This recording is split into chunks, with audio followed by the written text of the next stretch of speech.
taking away components and everything. The game originally came with 3 rulebooks, and actually I just found out recently it came with 4 rulebooks from the solo rulebook that was added in if you bought the solo expansion. And the rules changed between books, and some rules were in one book and not another book, and it was just a pain. Anybody who plays it will agree the rules were just lower place. They have gotten rid of a rulebook, which is a win, and have included a glossary commander overview book to help better understand the rules with different situations. Night and day difference. What's also nice is that if you're a 1.0 backer, you will have all the rule changes in blue color to see what's changed, where instead of having to read the whole rulebook. The good things is that gameplay hasn't changed, but has been revised to much better flow all around. Balance. What about the balance of the game? 1.0. In 1.0 version, the big 6 to 8 player battles, the allies' win ratio was 1 in 10.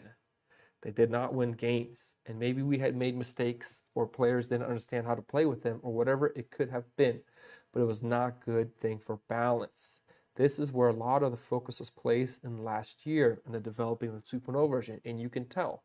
And let me tell you something, all the faction updates and balances and unit compositions were updated in an absolutely positive way. Every unit was redesigned for a specific purpose. Anyone who has 1.0 version should update their game just for this reason alone, just to get all the changed unit stats. The changes have deeply impacted the British in such a positive way. Now, if the updates, the allies are winning far more or losing with just a slight number of points, night and day difference. And everyone in my grade group has just loved all the changes. Now let's get to the meat and potatoes of the other changes that have addressed the problems I've had with the game. Let's start with the start of turn. There's no longer the player with the lowest VP going first and gaming the system, but there is an operation deck, and it is hidden information on the amount of turns in the maneuver phase, and only the first team knows the number. This has fixed a huge complaint about the second team having such a huge advantage because they always knew the last of the enemy movements. Both sides will enjoy the game much better with this setup. Another update, now there's 15 command points instead of 9. What that means for new players is that you can now move 5 different units their full movements per turn. For returning players, this solves the biggest headache mid to late game. That is the lack of command points to move all your units across the board. This decision to increase the CP to 15 has helped tremendously with unit movement and, more importantly, allowing the infantry to play a far bigger role in the battlefield. Just a great win. I would recommend more than 15 CP, but 15 is far better than 9. This change also gives players great use of retreat. Before, if you retreated a unit, it would hardly see combat again. Now, you will have a unit back in the fight, and some see multiple redeployments, only increasing their impact value in the battlefield. Retreat was a pain in the butt for me in the 1.0 because the retreat was 3 hexes per maneuver phase. That meant in some games, a unit retreating wouldn't see combat for 5 whole rounds, like 5 game rounds. You'll play a full game between 8 to 10 rounds, and if you're spending 5 rounds to get back on the battlefield, and you go to here. Hey guys, welcome back. It's Slav from Mortal Compass, and I am here to bring you Company Heroes 2.0 review. When I originally spent $600 and played the 1.0 version of the game and reviewed it, I recommend that people do not purchase the game, as it was great in form and table presence, but bad in gameplay and flow. Too many flaws, bad design, different rule books that cause confusion, not enough rules for basic mechanics, and no appendix for different words or symbols, and worst of all, just lack of basic components, the dice, for example. So after a year of receiving my game and getting to a 2.0 print and play version of the game that was consistently updated, and I kept keeping up the updates of the print and play version, I had probably 3 different versions. It actually got annoying at one point, but we did it. What is my thoughts now at the final version that I've been playing? With the Kickstarter coming out shortly, would I recommend spending the money on this game, or would I tell you to pass, as I did in the 1.0 version when I reviewed it earlier? For those looking for the quick answer about a game that was once a 6 out of 10 and where does it stand now, my recommendation is to purchase the game if you're interested in World War II tactic games, or even in competitive games, or if you love games where everything just keeps building up more and more and more and more. It's just a non-stop crescendo until the very end. What has changed as making me totally switch my thoughts about the game? Why do I now say go get it if you get an option, when before I was very much not in favor of purchasing it? Let's start with components. I have little to say here as I've not received any component updates to the cathedral or the bunkers, which were badly designed in the first edition. Rumors are they have updated the bunkers. Bop. Welcome, ladies and gentlemen, boys and girls, company of heroes, fans of all ages, for the grand finals of the EU tournament. Woo! Joining me here is Slava, hosting it generously on his channel. Always here to offer the great commentary from arguably our greatest critic of the first edition, and probably our biggest playtester of the 3v3s and 4v4s. So just always with the great feedback, a lot of game experience. I don't even know how many games you've played at this point. It's probably been over dozens. What would you say, Slava? I mean, tons. I don't even know how to count. The problem is we played every edition too. So like we played first edition 1.5, 2, 2.3. You know what I mean? We kept playing all of them. But who cares about how much I played? I am more excited about this game here. I'm very happy to see the faction selection. They are going for the US. It feels like the US is very dominant in second edition by the player's pick. And I'm guessing if Tassos might be the US player, yes, he does. And I think it's smart for him. He played in the last two quarterfinals, semifinals. He knows the army very well. He's made mistakes. I know he's rewatched our commentaries. I've rewatched our commentaries, and you could tell he's adjusted from quarterfinals to semifinals, and now in the finals, he has a really well-balanced understanding of them. But what I do like is his opponent going with the OKW. I think this might throw a wrench because I don't think he's played against OKW.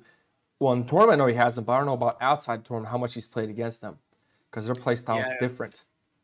Yeah, Dugo just joining us fresh this week as a new backer. Joined in, was constantly looking for games on TTS, arguably the underdog here.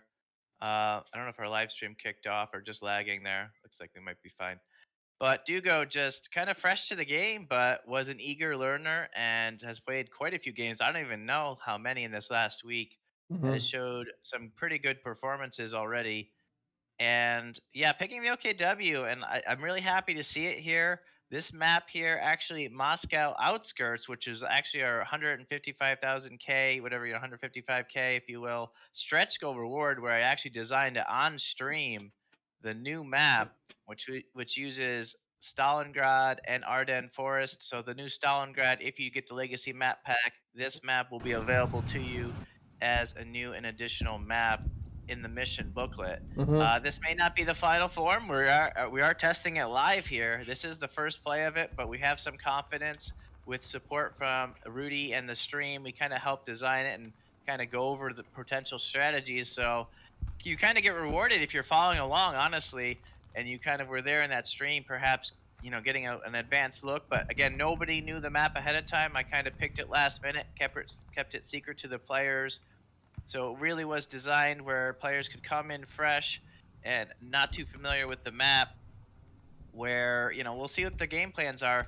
The Allies side is going to be spawning on red, so the US is going to be spawning over there again as Tassos playing the US, and the OKW spawning in as blue. They do have a building in the spawn, so infantry can spawn in that building and come out of, obviously, probably going to be fighting from that building too much perhaps, but I do like to see OKW here. I think Wehrmacht was also a great option, but OKW has a lot of nooks and crannies for their tier buildings that I'd potentially like to see, but we'll see what happens as we have the players getting all squared away. I think they have already selected their factions. It looks like they have already potentially banned their commanders.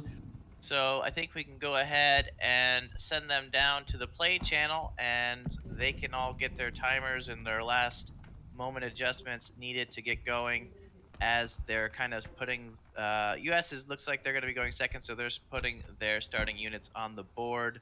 So the OKW will be going first with the initial round selection.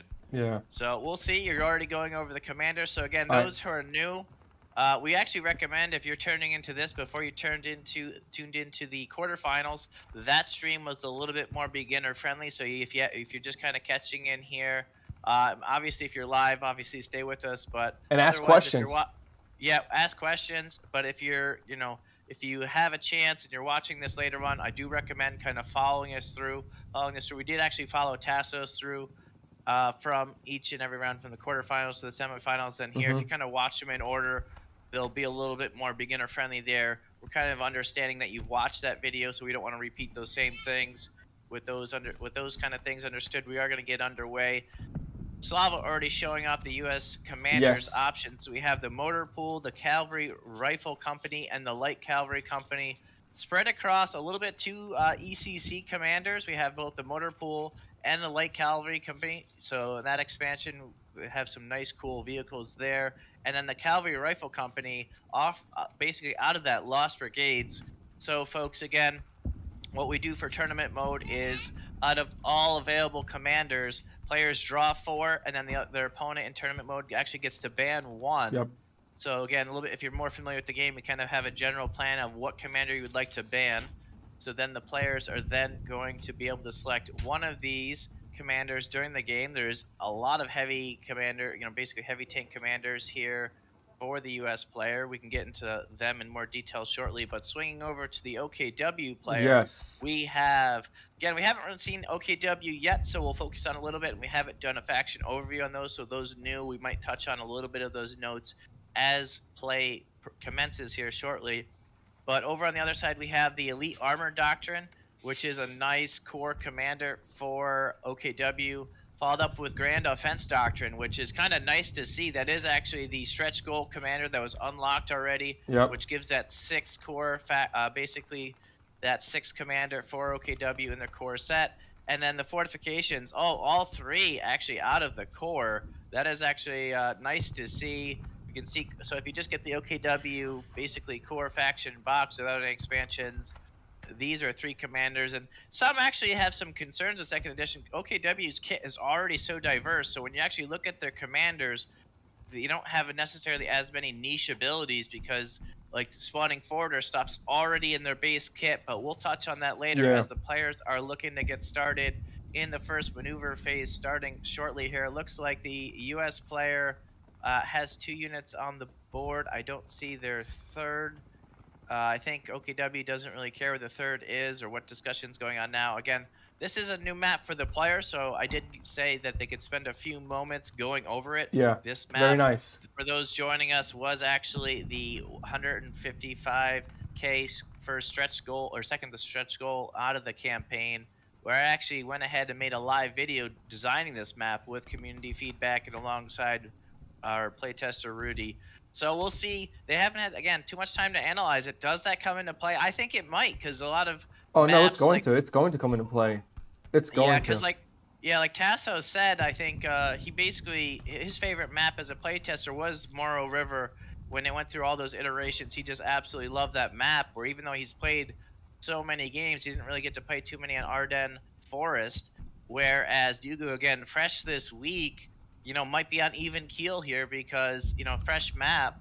So we'll see how this plays out. This map does look very chaotic in the center. A lot of capture points that are only 2 hexes away. A little bit different from a lot of standards we have with our second edition maps, but it may make it a little bit more spicy, and it may open up other factions to potentially be stronger than others. And OKW does have some pretty cool openings that we discussed during the stream of this map development. Yeah. So Slava, what are your thoughts going in here? Are you happy to see OKW? I'm very happy to see OKW. We got 2, and I gotta make sure I say this right because we have the Storm Pioneers and then we have the Volks Grenadiers. I keep saying Grenadiers. So if 2 Volks Grenadiers and 1 Storm Pioneer, I think it's a great start. I do like 2 defense. For the Americans, he's still the same start. He's going to have 2 infantry and 1 mortar team. So if you watch the playthroughs, Tasso's done this every game.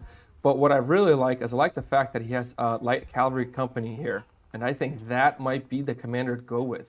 Because you can spawn with it, you can capture points with it, and it's a tier 2 tank that can really control the map.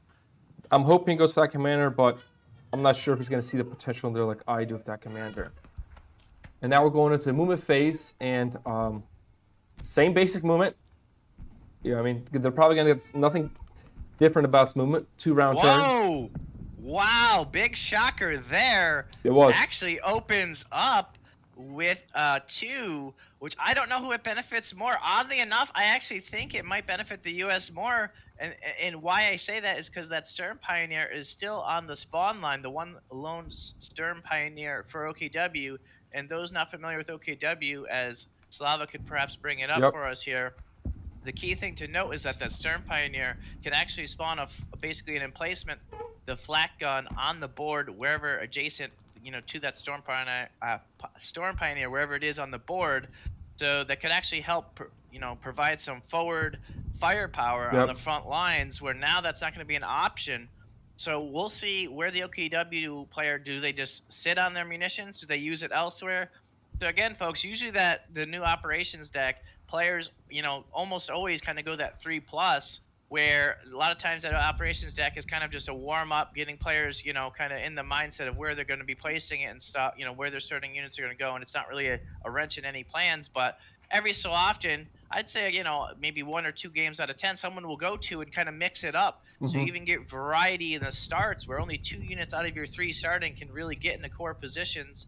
So we'll see how that changes it, and I think it could have some impact. But then OKW on the counter side, even though their Stern Pioneer didn't leave the spawn, they get the supply truck. So folks, how OKW's core structure works is, just to give you a little bit of a heads up, their SWS supply truck is actually converts during the core supply into their tier buildings. So we have that actually move out on the board, and they actually can get a forward and basically it turns into a forward emplacement, even though we use the word building because it's a building board. So if we use those interchangeably, it does have purple health, but it turns into that tier building forward on the board, and then those tier units for OKW have the option to either spawn forward at that building with a slow die or at the spawn line. So it is kind of a cool option for OKW to take advantage of if they choose to do so. But it does have low health. If it's ever destroyed, or when it's destroyed, they can still spawn at the spawn line, and they still have access to that tier building, just only at the spawn line. Yeah, it's super interesting. He actually built 2 of them. He built 2 supply trucks. I'm guessing he's going to try to get this point with the supply truck and push of his infantry. I'm not really sure why he built a second supply truck, unless he's going to go all the way to the left into this area here. So it's funny that you say that, is because there's actually so much depth to the OKW faction now. We actually went through a lot of play testing, and now the supply truck's almost like a full-fledged unit in a lot of ways. Yes, it doesn't fire, but it has transport, it has capture, it has reinforce, it has speed die, and it has 3 health. So comparatively to other tier 1 light vehicles, it can also get a defense die, or sorry, 2 health out of the gate, but can get a health upgrade and a defense die. So it can be kind of a great unit to capture, especially at basically if you ask Ghosts and Ops for the MG, we'll see if he chooses to do so. It doesn't look like he chose to do so yet, probably because that rifleman behind, still on the spawn line. But if he does go MGs, that supply truck can be a great option to move forward and capture points. Yeah. And it also has the option to then turn into a tier building. So just again, OKW having so many options now, where in second edition, arguably they're the second most difficult faction, right behind British. Probably not too far behind. Maybe it's a little bit closer now, because there was a lot of balance tweaks coming from first edition, folks. So we'll see what choices are made. Man. I do like this. I actually do like this. So there's 2 supply trucks.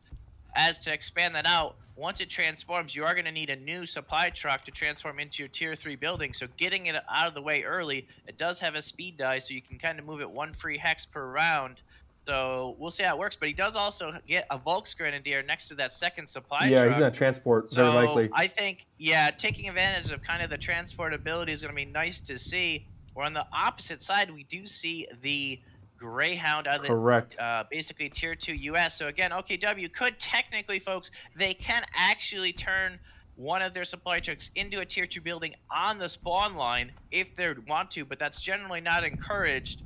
So to kind of make up for it, they kind of generally go forward, transform into it, and it kind of acts like, going into the 3rd round, at the end of the 2nd round, they can kind of get their tier 2 units forward. So we'll see how that plays out in action, most likely here. I hope the OKW pushes transports to here to capture that point on the left side for the 1 supply truck. And I think the other supply truck, he's also going to transport and capture this point here, if that's what he's going to do. Possibly taking his infantry guys through the cathedral to capture this point. Or, hopefully the infantry guys, the Volks Grenadiers, go to here. For the Americans, I like the Jeep start. He's probably going to push all the way right off the Jeep this way. That's what I would do. Try to get those points. These infantrymen are pretty nice. You can go to 3 different locations for him. So he has a lot of open options in for him, which is really nice. Here. And the Greyhound, just beautiful. We'll contest this. The problem is, this bunker, if you guys have to know, 2nd edition does provide 1 armor piercing damage if you're shooting out of it. And with an Yep. armor piercing upgrade, that's 2 armor piercing damage with just the Volks Grenadiers alone. So that's going to be super interesting. And remember, Volks Grenadiers, we always forget they have 3 range and they do not repair. The not repairing one is one that people always forget about. Hence, aka, I would always forget about playing.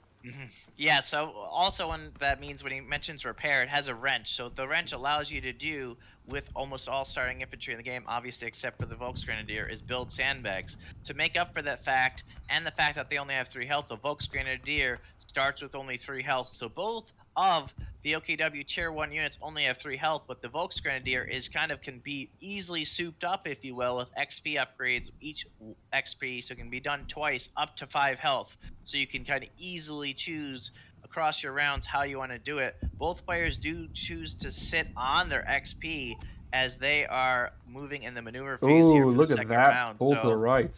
The Jeep. Yeah, not really surprised there, I would say. So like you said, you kind of called it. I was curious to see if that happened because again, that rifleman kind of spawned in the center. But as you noted, there's kind of a little bit of asymmetry on the map, and you already pointed out one thing.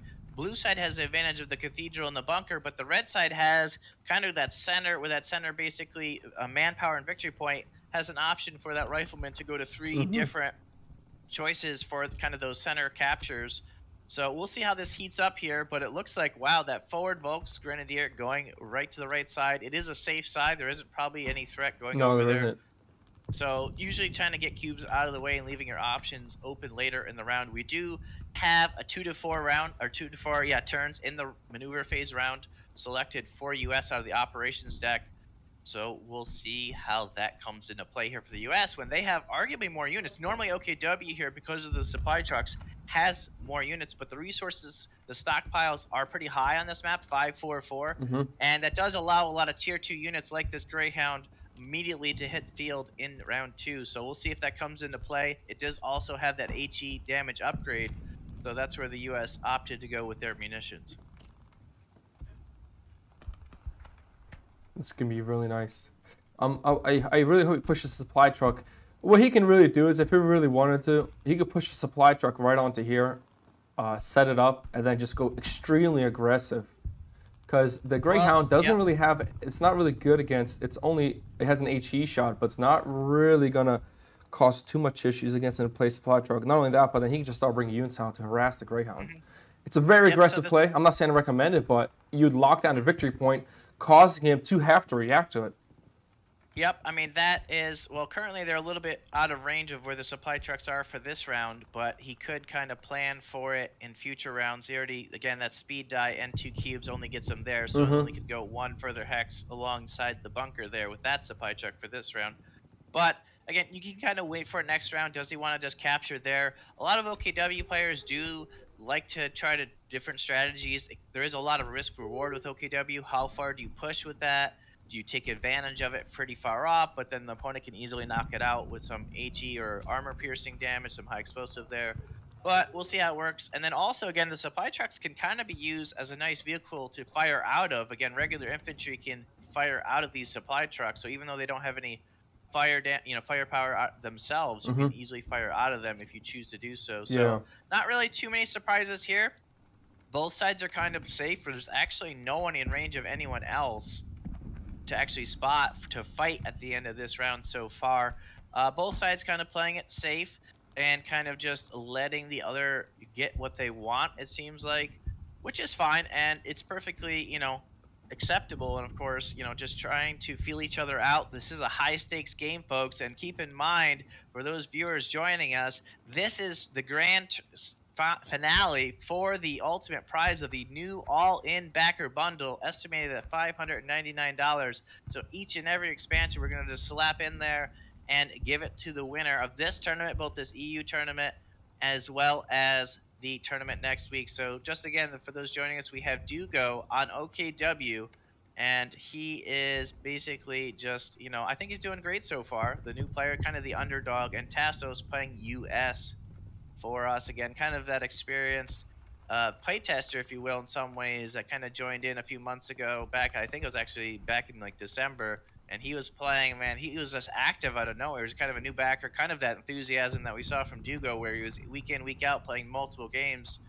So wow, 4 rounds. So basically, that we saw it was 2-4, but we didn't know it was a 4 or 5 card. Right. So there wasn't lower than 4, so 12 cubes minimum for that round. So we did see the U.S. getting all of their stuff out into the action, where we'll see No combat. how. Yeah, again, no combat. So again, this map, you could easily get into combat if you go towards the center. U.S. kind of did, where the OKW player opted a little bit more defensively, and that's fine. So again, it's kind of going over OKW a little bit more kind of lightly here as we kind of see them open up and perhaps their tier 2 building unlocked.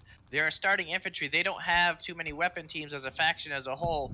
Both of their core tier 1 units are kind of specialty units, if you will. That Stern Pioneer only has 3 health, but starts with 1 AI and 1 close range firepower. That's kind of that second icon you see across the top there with kind of those lightning bolts. What that means, folks, is if an enemy is adjacent to them, they have to be either adjacent or assaulted basically on the same hex. That's 1 extra AI damage out of the gate. So that unit doesn't need any upgrades to kind of threaten high damage, it's especially useful when you're assaulting or fighting inside buildings where the early damage numbers matter a lot. So we'll see if that comes into play. That unit also can build, again, that flak emplacement. We'll see if that comes into play this round. Their Grenadier is actually fairly far back. I would have actually liked to see, again, kind of like you noted, if that Stern Pioneer was 1 further forward, he could have built a flak emplacement on that munitions and fuel point. I would have probably liked to see that this round, because again, there still would have been no combat, and it only would have required 1 more cube. I don't know where he spent all of his cubes there, but probably would have liked to see that. Other than that, there's not really too many mistakes, I would say, yet, perhaps, or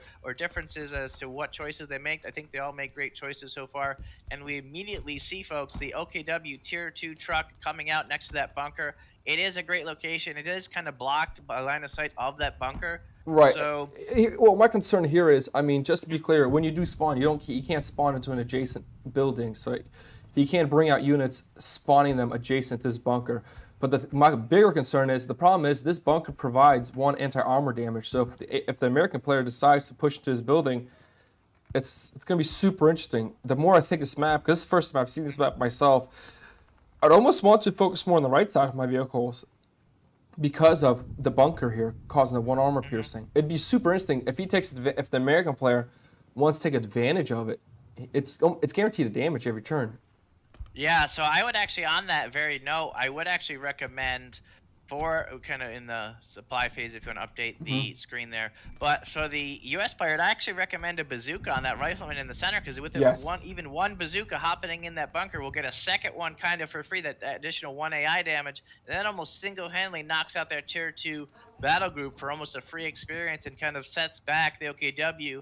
And folks, those kind of new to the 2nd edition OKW, they were kind of also balanced in mind now, where their costs for their tier buildings are a little bit more expensive to kind of balance for the fact that they kind of get this innate spawning forward ability. So you kind of you kind of are spending a little bit more manpower in this case, where you kind of lose that. If you lose his ability, again, a W player can still spawn in their spawn line with tier 2 units if they want to, and if they lose that building. But it is something to kind of note. We'll see how that plays out. Does the U.S. player task us? We've seen him play aggressive before. We'll see if that happens here, or does he go? There's just so many capture points in the center, so we'll see how they choose to go. Yeah, and I like the commander pick, like cavalry, like I was hoping he'd pick for the American player. Yep. Because the reason is because the Stuart. The Stuart is a light vehicle. It's a heavy tank. It's considered a tank class, but it can capture points, and this is the only way it can do it. And it gets +1 range and infantry damage. I mean, you're really going to start later on. Yeah. So we can just focus on that commander, kind of like we did in the U.S. overview. Actually, since that U.S. overview, this commander is already out of date. You got to actually get a slight buff, because the Stuart, we found, was a little bit underperforming. It was hard to justify, when do I get the Stuart, when do I get the Greyhound? So its health went up from 2 to 3 to kind of incentivize it more, which actually is kind of just a direct buff to this commander, which has this interesting play style, which the highlight really is what basically is that 3rd tier. I know it looks like a wall of text for those joining us here, but to read it out for you, Stuart tanks may now spend 1 CP during the maneuver phase to toggle no fire, so they don't get to fire that damage phase, to be able to capture. Again, folks, only infantry normally and tier 1 light vehicles can capture. So also, my camera kind of popped out there, but hopefully Slava's able to fix that. But the tier 1 vehicles can normally capture, where, yes, basically the Soviet T70 has this in their innate kit, tier 2, where also the steward, only with this commander, is able to also do it with these stewards. So it is kind of nice to see. We'll see how that plays out here. The steward is not great at damage, but it is extremely mobile out of the gate when you first get him with the 2 speed dice. And Yeah. then late game, as Slava pointed out, stewards can now, basically all of them that you've even already made, gain 1 AI die and 1 range. So they're going to go up to that 3 range, 2 AI, and 1 AP. So just a nice infantry support, almost front line, because again, with that speed dice, they should be able to, kind of rotate in front, basically turn and get that frontal armor where they need it against armor piercing damage. But countering that, great to see. We're going to have to pronounce it wrong again today, Slava, like we did in the 2v2 stream. That looks. Yeah. There we go. We're gonna butcher it all day here because we already see one out in the field, and nice to see the OKW player just fully invest in it. Wow, that is surprising. Did the not even with a commander, just outright paying for it. We see the look, we got Rudy in the chat. Lugs. I don't know. That sounds even different than even more than we're saying it. But the Lugs tier 2 OKW tank. We want to focus on that tier 2 OKW board. Slav, Oh yeah.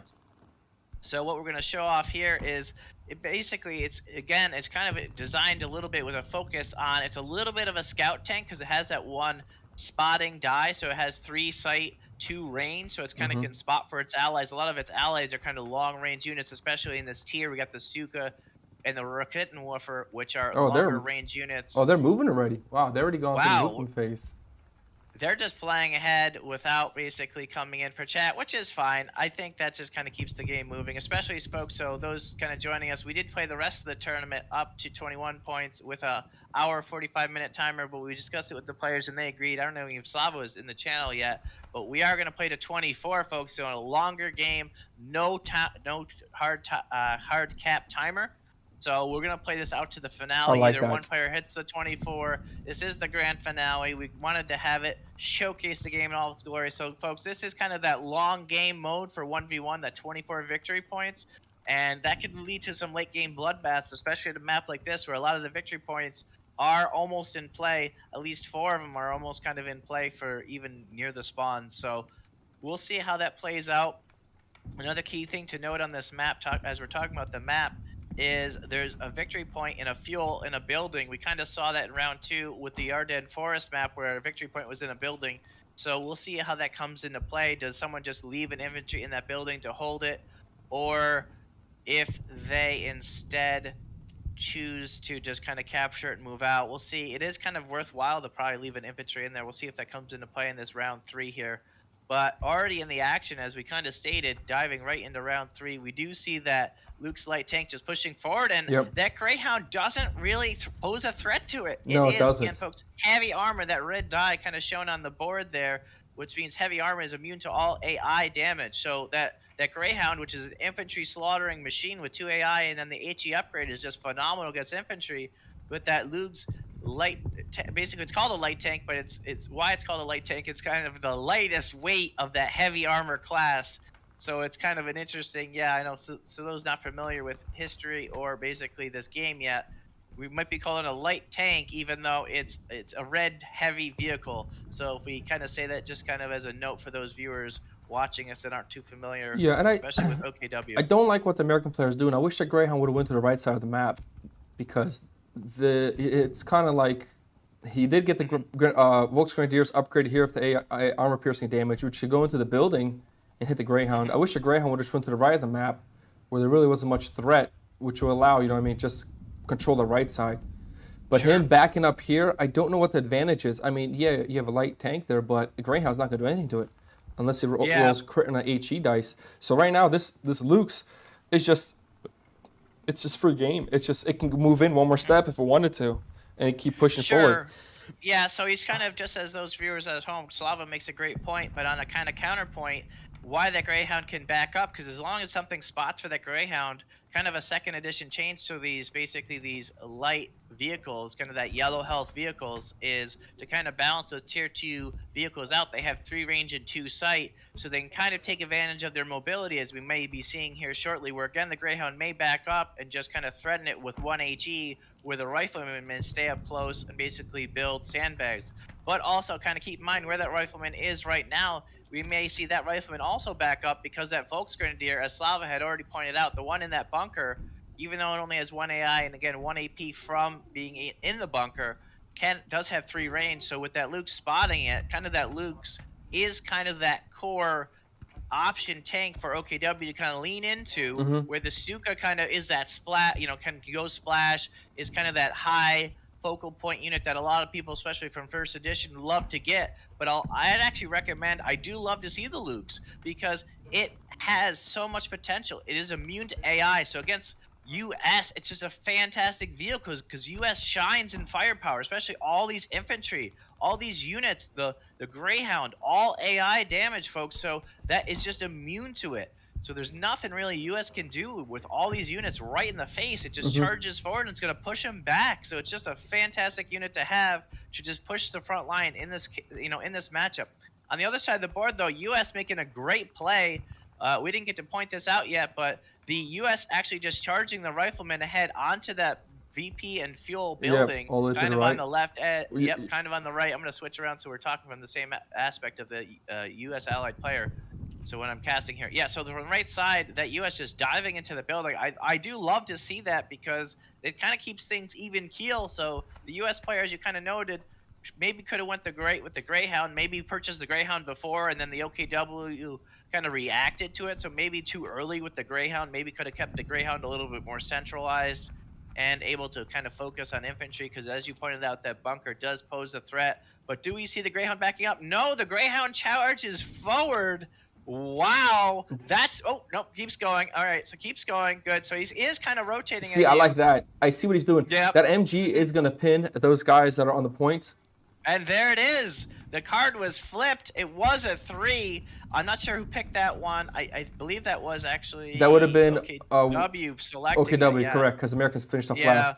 I do like that. Tassos, I think, coming out on top here in this round with the MG, as we kind of pointed out earlier. Maybe again, I would have probably wanted to see that supply truck actually used to capture there, kind of like I pointed out last round, because those vehicles are, can be built up to be a little bit more durable. And we do see a retreat. It does make sense, because that Greyhound and that MG was just almost a free kill there. Actually was a free kill on that Stern Pioneer if it decided to stay. So there wasn't really any reason whatsoever to leave it there, because it wouldn't have, it would have been pinned and not able to do anything. So not really a bad option there. The speed dice are going to be reset on that supply truck, so it can probably just hop back in that supply truck. So we'll see if that comes into play next round. But also on that note, we do see on the opposite corner of the map, basically, we do see that Volksgrenadier with a health upgrade hopping into that building. Very nice. So again, players are kind of trading the victory point spots. Not too much combat, but that Luke's kind of in that center of the map, being able to easily just kind of threaten damage on that rifleman. Along with, let's see if he notices if the Volksgrenadier can throw 1 AI and 1 P on it as well. We'll see if the players catch that. Again, like you said, a lot of players aren't used to a core infantry out of the gate having that 3 range, so we'll see if the players notice that. But I don't know whose position I like more, because I know you kind of commented on the US, but the US is adapting and kind of adjusting to what's going on the field. So I think both players are making a lot of good plays here as we kind of enter the mid-game shortly here. 1, 2, 3. Yeah, so the only thing that's going to be able to hit this is the Greyhound. On the right side, very nice. One's in the building, one has a defense dice, so this is going to be pretty interesting. It's like trade for trade. It's pretty nice there.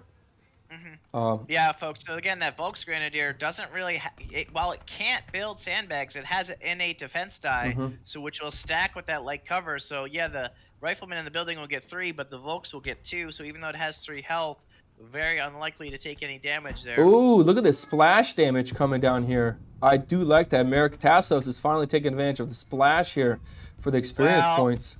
Yeah, but you do mention that, but on the flip side of it, there is nothing, it looks like, That can to give spot that. spot it. Yeah. Yeah, nothing spots that Volksgrenadier, so How will the I think buildings I take think the damage if they're not being spotted? Also, how does well, it work? well, that is going to be clarified in the last, in basically before we go to print. I think right now it might be one way or the other, where it may not be as clearly specified in the rules, but that has been a question that's come up recently that we will want to clarify. So my ruling would be that it does require vision as well, but it is kind of a tough one, right? Because in the rules also you could target buildings with AT to intentionally damage Mm-hmm. them.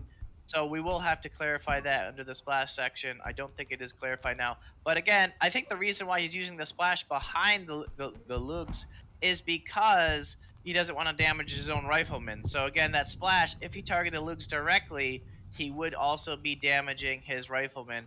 So that is probably why we see this. So yeah, you kind of think it's the XP reason, but it actually is because of the fact that he doesn't want to damage his own. Because even with splash, he would damage. There is friendly fire. So we'll see if that happens. Interesting to see. I would have actually liked to see that rifleman hop in that building there. Yes. Yeah. So that for yeah. Well, you So know I what's mean, it's even crazier? I would have wished the rifleman would have went right into the bunker here. And now, yeah. now it's like the trade for trade. But then the problem is the Luke's the more it's more for anything than push that tank away. And if the Greyhound it'd be super interesting play there, but it's not a bad play. He does get the yellow cover. That's one advantage for him going to that spot here. But that building would have definitely been a better pick. Yeah, he opts to obviously not retreat it here because he's standing and there's damage still there, which I think is a great, because he can't really fold his front line, because that would just really open up OKW to probably dominate going into the next phase of the game as we enter mid game. So he definitely needed to stay there and spot and hold his ground and try to see if he can get the damage on that Luke's, even though the rifleman itself can't attack the Luke's, just trying to get the XP, maybe hope for some damage. So I think this is kind of fair for both players, all things considered. Oh, like, the game's going great. There's no mistakes being made, really. It's nothing like, where, hey, kill that Jeep from the semifinals mistakes. Here, it's very nice. Yeah, it's just, which is more preferred. Not to refocus on Dieter there, but yeah, I mean. Oh, I love Dieter. I talked to him. I said, Dieter, I don't really know I think when you watch him, I might have just realized after he watched it the mistakes, which is great. I talked to him a bit. He said, no, I was really happy for the commentary. Yeah, it is great to hear that from the community because they're just supportive. And again, folks, we're just trying to cover the match and show different possibility outcomes because there is just so many tough decisions that the players have to miss on the HE. All right, what? Oh wow, that rifleman is down to one health. Yep. So that is going to be either a sacrifice unit now for either spotting or retreated back. I actually would like to see it kind of used for a sacrifice spotting, to use maybe with that mortar team and maybe the Greyhound. We'll see how that comes into play next round. I would actually like to see it go forward, although I know basically some players have their own styles, of course, but I would actually push forward with it, even though it only has a speed die upgrade from that light cavalry, where normally rifleman can't get it. But taking advantage of his commander with that speed die, you can kind of, with that 4, threaten a lot of different things on the map. We'll see if that comes into play. Even hopping in a building could potentially keep it alive. Yeah. So we'll see what happens with that next round, but just kind of some easy casual captures. On the other side of the map, the defense dice all held true and no damage went through. None. So that light cover held for the Volksgrenadier and the building held for the riflemen. So not too many surprises there. Let's kind of look at the income. High income map, OKW already at 5 manpower income. I'm sure he is thrilled with that kind of income. 4 munitions, 3 fuel. Love to see it, I imagine. If we had him kind of pulled in here, I imagine Dugo would be loving that. And Tassos on the other side at 3 manpower, 2 munitions, and 4 fuel. So a little bit different. But what that allows the US player to kind of go into is a lot of vehicles. So we'll see if he does basically, instead of leaning on the Stuarts, because again, this commander doesn't give you 1 for free, but just kind of unlocks it with only 1 XP. Because he's kind of lower on the lower manpower, does he only get 1 early, maybe, or just kind of rush tier 3? His manpower isn't that high, so yeah, he could get 1 Stuart right now. So unlock it and buy 1. I still think I would get 1. I'm not sure where I would send it. I would probably send it down the right side coming from the US, because there's a lot of points there that the Stuart would just be great. It is a heavy vehicle, so it is a light tank, but it is a heavy vehicle. so it is kind of just that historical role of what it was. But being able to then capture, he doesn't have enough to get that full ability. But again, he probably doesn't need it right now. Although being able to move 5, is he in range of anything that isn't captured yet? So I don't think it comes into play this round. But it does also, that 3rd tier does unlock a rifleman spawns for free. So that kind of focuses on that commander, just that combo of stewards and riflemen. Riflemen are just so versatile and don't really fall off for US with their flexibility. Mm-hmm. So, folks, we'll see if that comes into play here. There's not really any reason to go tier 3 just yet. I wouldn't. No, yeah, I wouldn't go tier 3. He could almost sit on his resources and rush out a major, which could be an interesting option. So a lot of choices here. We did see kind of, as Tessa pointed out in earlier games, playing the US, that especially that first game where he would have liked to get that major out earlier, just a core, kind of central focus unit for the US Army now in 2nd edition. It's just really the highlight of the faction to highlight their infantry, yet comes along with 2 awesome, very inexpensive vehicles. So we'll see what option he does. Again, he has all that extra fuel, so we are very likely to see, essentially, especially if he can get a little bit more manpower, we are very likely to see tier 3 vehicles out of US, most likely before the OKW player. The OKW player side, he's actually has decent amount of fuel himself. Yeah, he's doing very well. But he does have to pay 2 manpower and 3 fuel to unlock tier 3. Maybe he kind of can choose it next round if he doesn't get it this round to unlock the building. Again, there's not really much reason with the resources that the OKW player already spent to unlock. Yeah. I really hope. This is what I would be thinking is maybe put a healing on this Jeep instead of retreating your infantries. Push him a little to the right.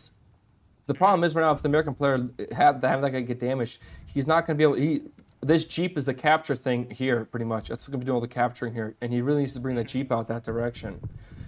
Unless the infantry and the Jeep stick together, I'm thinking that's why if he heals the Jeep, if he puts a healing on the Jeep, and he just goes this way, just cuts to here, and the infantry just stay around, float around, kind of. Mm-hmm. But the Lush is just it's doing what does best, causing infantry chaos. I mean, he's playing the Lush really well, the OKW player. So certainly. Yeah, well, I imagine he might just keep pushing forward with it. Again, there's not really any threat. If the US player doesn't opt for the Stewart, then not really any AP on the board yet for the US player. The US player has so many easy options for firepower, basically, but for AP damage, not as much unless they use... Oh, we'll see what the munition upgrade choice is.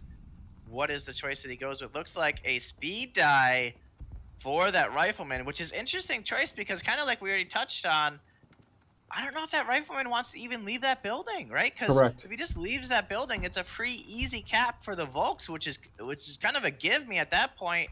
So we'll see. Like, I don't know if I would do that. I'd probably either sit on that munition, or I don't know where else I'd put it right now because there's not really too many great options for 2 munitions. So I think I would have sat on it perhaps. So we'll see how that plays out.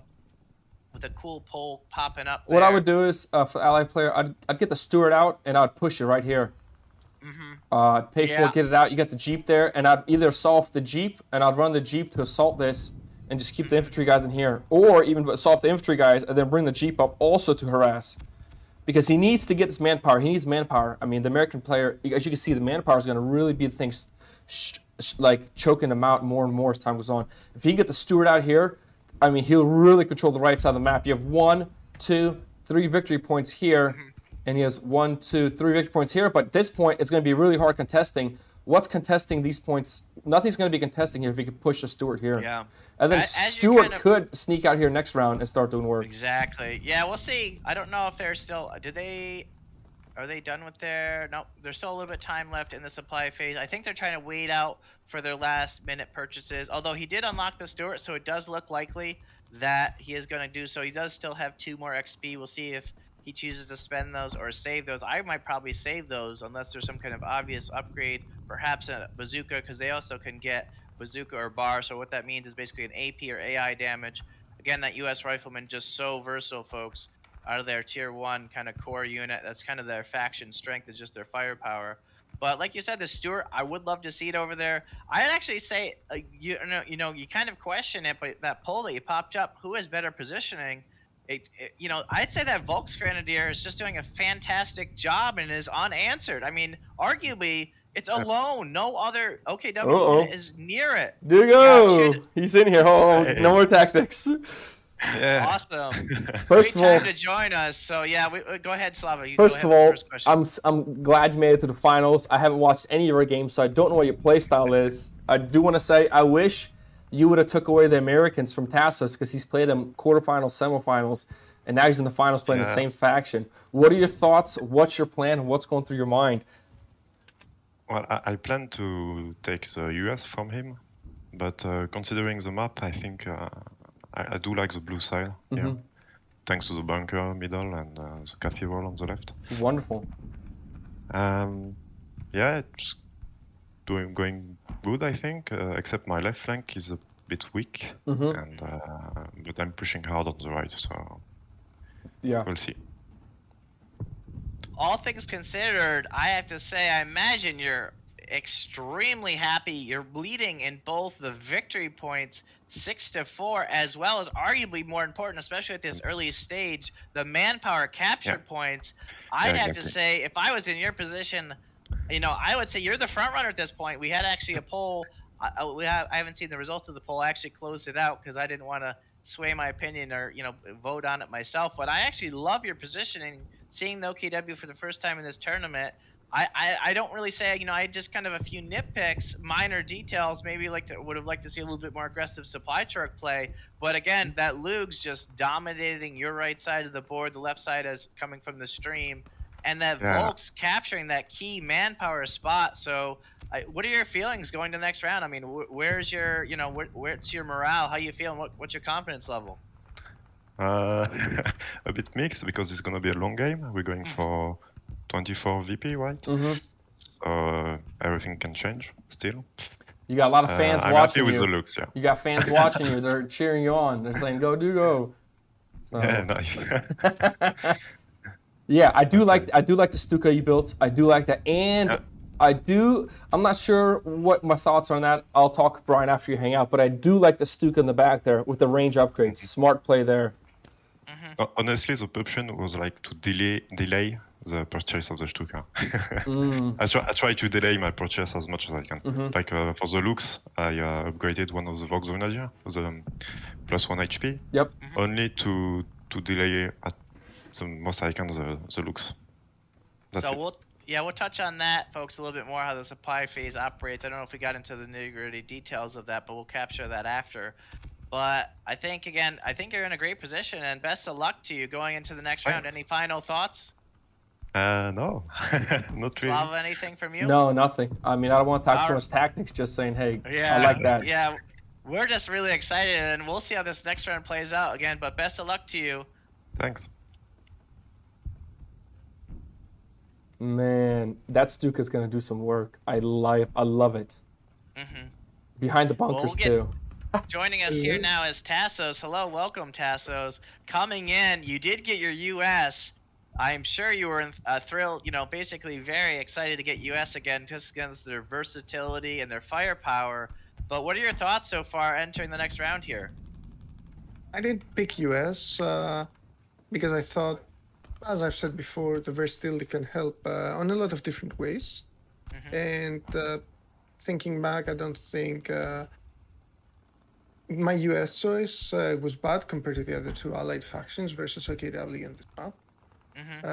Thing I have to say that I kind of underestimated was the bunker position. I thought I could tackle it earlier. I got some 8C early splash on the mortar. I got the Greyhound. I still have them. Haven't even been damaged. I can try to make a play. I do see ball of targets that is probably gonna split up.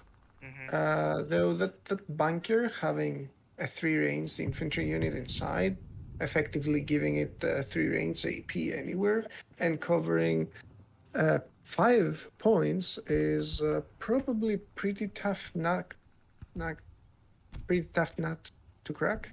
I should have maybe pushed an infantry earlier, tried to contest the bunker from inside, but him having the opportunity to pick a 2 card for the first round stopped me from having my last move, which was going to be moving a rifleman where the Greyhound is right now. Right, yep.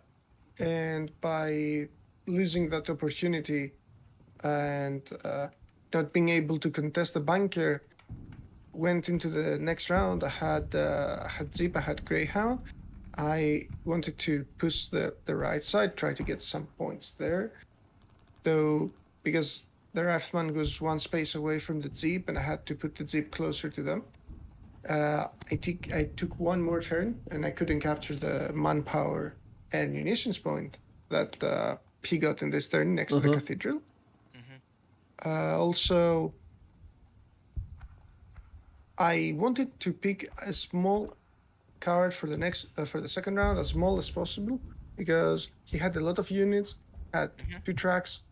If he wanted to move his tracks, transport a unit, he wouldn't be able to push forward into my side. And then I was thinking, I have some units already there. I can move the Greyhound. I can make a play if he plays with some other units, moving them up. And I got a 4-5 card, so I didn't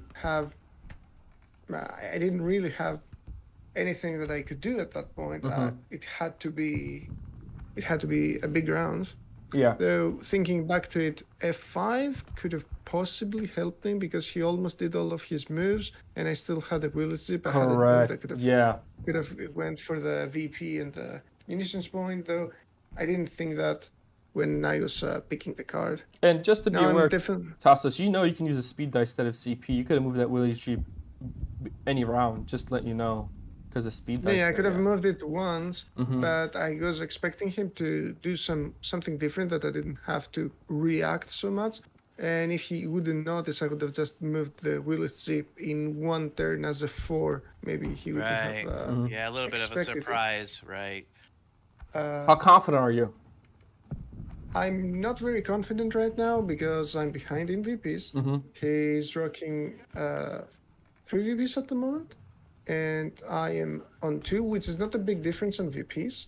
But my side of the river, the lake, has been mostly compromised, and I have nothing really to deal with the 2-2 for this turn. Right. So I will try with the Rifleman and the Jeep to make some caps and decaps on the other side, because he can't really stop me from doing so unless he focuses the Stuka there. And hopefully a good aggressive play with a Greyhound might give me either vision for a nice mortar shot, or maybe nice vision for a mortar shot, or maybe snatch one of his vehicles or his headquarters with Greyhound, unless I roll double reds again on the explosive damage. But that is not something I can control. Correct. But it's definitely going to be an uphill battle, behind on resources, currently behind on VPs, not by much, definitely behind by position. That bunker now with the base behind it is pretty tough nut to crack. And maybe I should ignore it, but if I ignore it, I basically give more than half of the map away for free. And at that point, it's not going to be even possible to come back.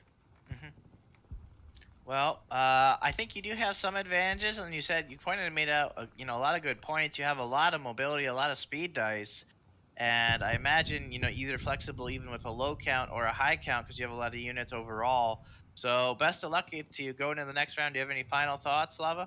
No, I don't. I'm just no final thoughts. I don't want to strategize. When he leaves, we'll talk tactics, Brian. So best of luck to you, Tassos. Thanks. Yeah. One rules question before you go back in your commentary, Certainly. just to double check something. Splash damage.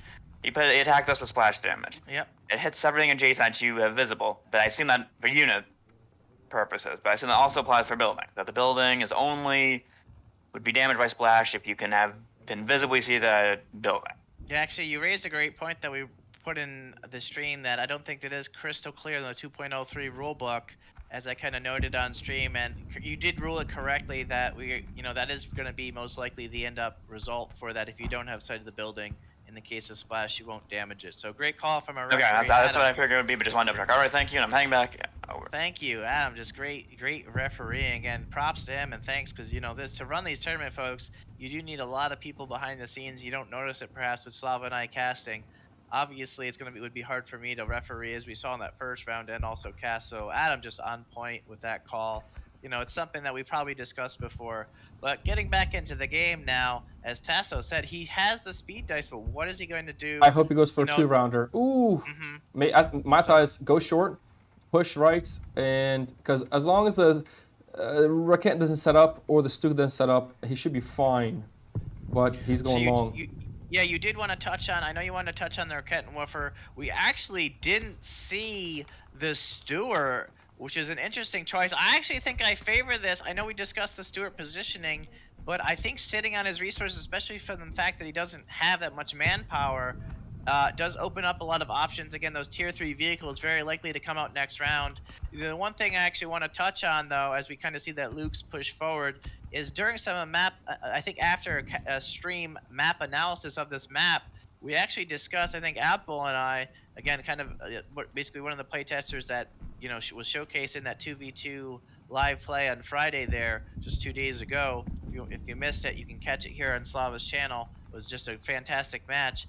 But his analysis, I actually offered the idea of getting an early AT gun on this map because of how tight things are and how likely we're to see buildings. So I think Tassos maybe not too familiar with this matchup, because I think, I said, I even discussed it with him, love to see an AT gun even from US, because that would have been the one infantry that really would shine here.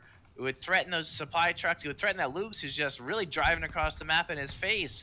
So we'll see if that comes into play. He just didn't have the manpower for it. Again, one short, it basically cost 4 and he only had 3, so it wasn't a choice this round. He had to kind of plan ahead to get it.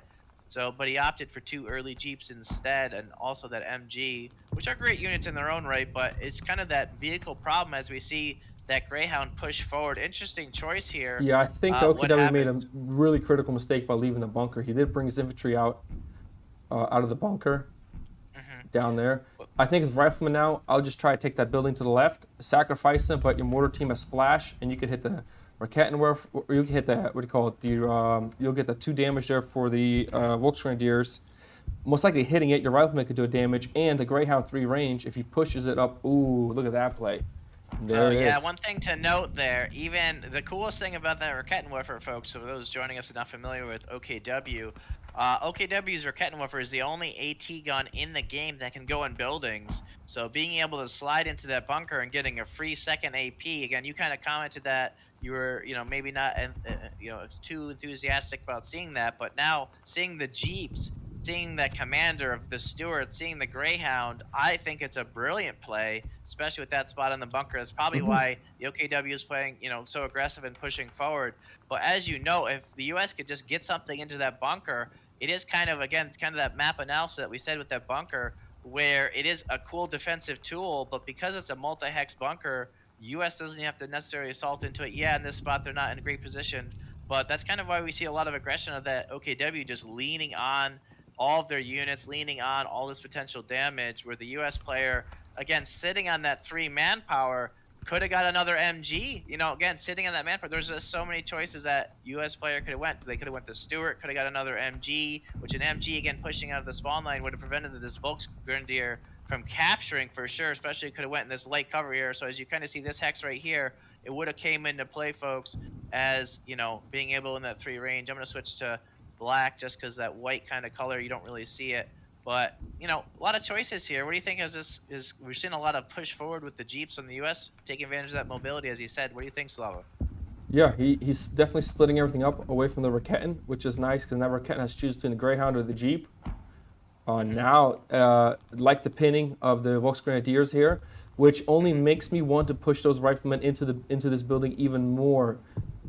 Because the only thing I'll be dealing with is the Lukes for the 2 damage, but you have 3 defense dice. And I would... Well, he could sit on it. I mean, he's got a free speed die there, right? So he doesn't even need to... There's no reason to rush it. It's not even going to cost a cube, because you only get 3 cubes per turn, right? So he's not even going to waste that. He just gets that free speed die to react. And I do like the US's plan overall, just a lot of aggression. The key thing is a little interesting to see that Willie's Jeep forward, because that OKW didn't even have that capture, so there's no neutralization there. We do see the Rakettenwerfer facing that Greyhound. Now, if that Greyhound has, if there's one more turn, he could move and get away from that range of fire, because remember, the Raketten is slow. This could be his chance for the Greyhound to completely dodge it. Yeah, it is a very interesting choice because the 2 AP, the Greyhound could still move. Yeah, that 50 cal is kind of in the back there threatening that Volks. And we do see the Volks back up there, even that other 50 cal. See, again, that's actually one thing that players maybe not too familiar with. Good play on the right. I actually really recommend, because I pointed out that MG, which, you know, he didn't necessarily need in this case, but when I'm playing against OKW, as especially US or British being able to get MGs, I just love when you're playing against OKW, their infantry are just very strong tier 1 units, but a lot of counterplay to them is to actually go MGs. And again, this is kind of where we see it now. Again, if you had an MG here facing this way, this Volksgrenadier charging ahead and threatening this mortar team. There you go. Great Greyhound play. Wow. Yes, phenomenal play from Tassos. Tassos just using that aggression again. This game just rewards aggression. Just when you thought Tassos back against the wall, we actually see that US using those vehicles just charging down the OKW player, and just so much aggression. There is going to be a big damage play here, folks. We do actually see the 5 picked. So almost every single unit for US, just except that mortar team, just moving, advancing. The Volks collapse, as you pointed out, Slava. Why would you leave? Why would you put the Volks in the building? No, not only that, but he did a miscount. Oh my goodness. Yeah, which is crazy. But he also did a miscount. That should have only been 2 cubes because of speed dice. We had 1, 2, and then a speed dice 1, 2 cubes for the. He put a bunker there. I don't know if you see the barbed wire there. So he played 1 extra cube. He shouldn't have had to. The Americans, man, I love everything I'm seeing right now that the Americans have done. Holy, did they just totally throw everything on a wrench. I mean, he better retreat these Volksgrenadiers, because they're going to be dead if they don't retreat this time. High chance, because the mortar in the background of this, oh man, I love this play.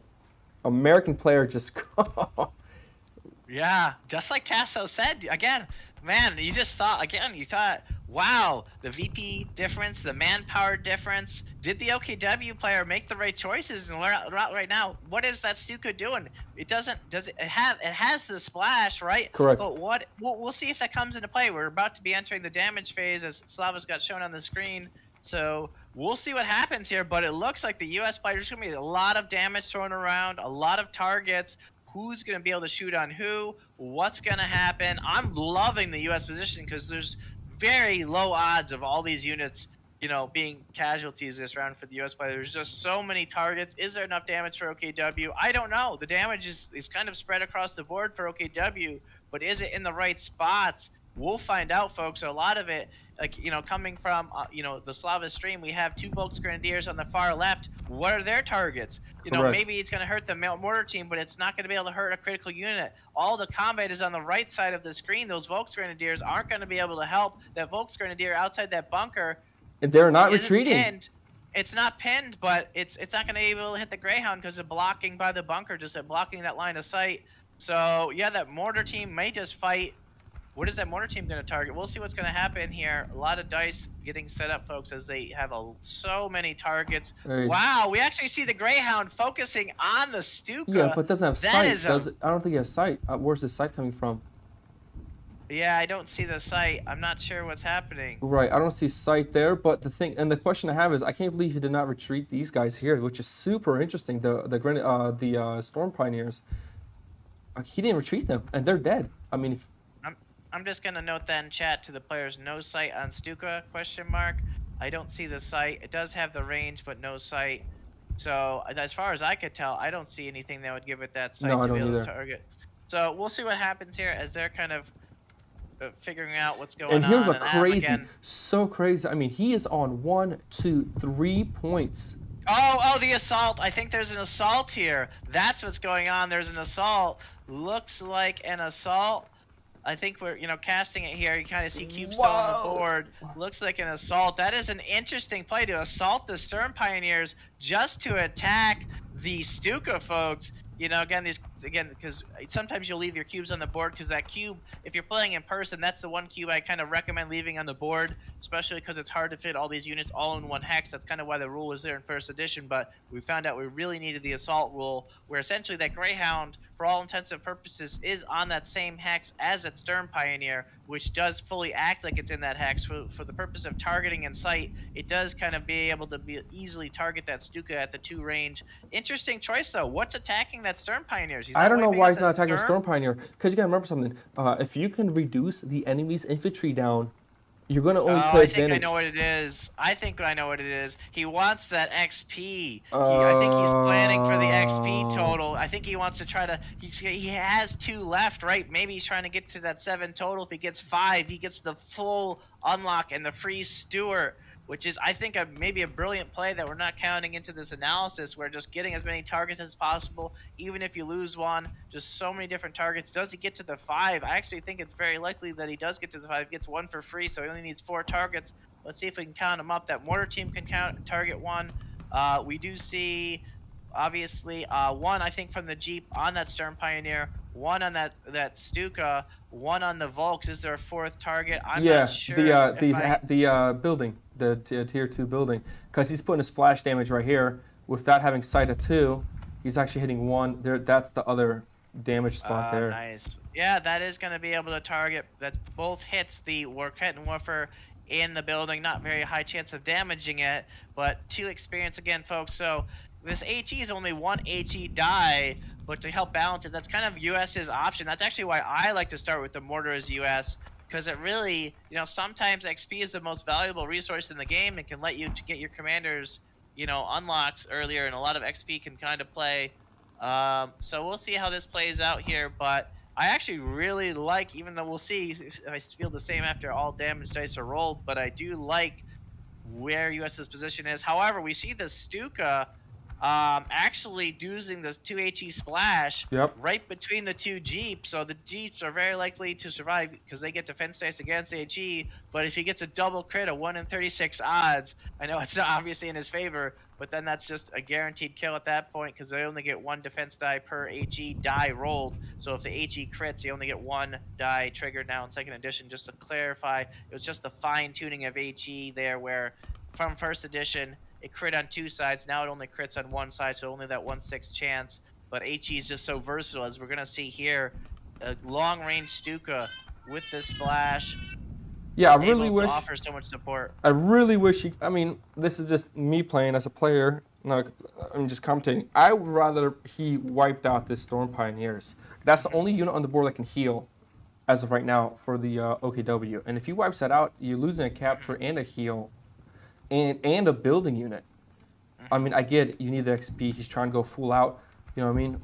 But if you could wipe, that's a victory point. And it's just one more thing. Because guess where this guy's going?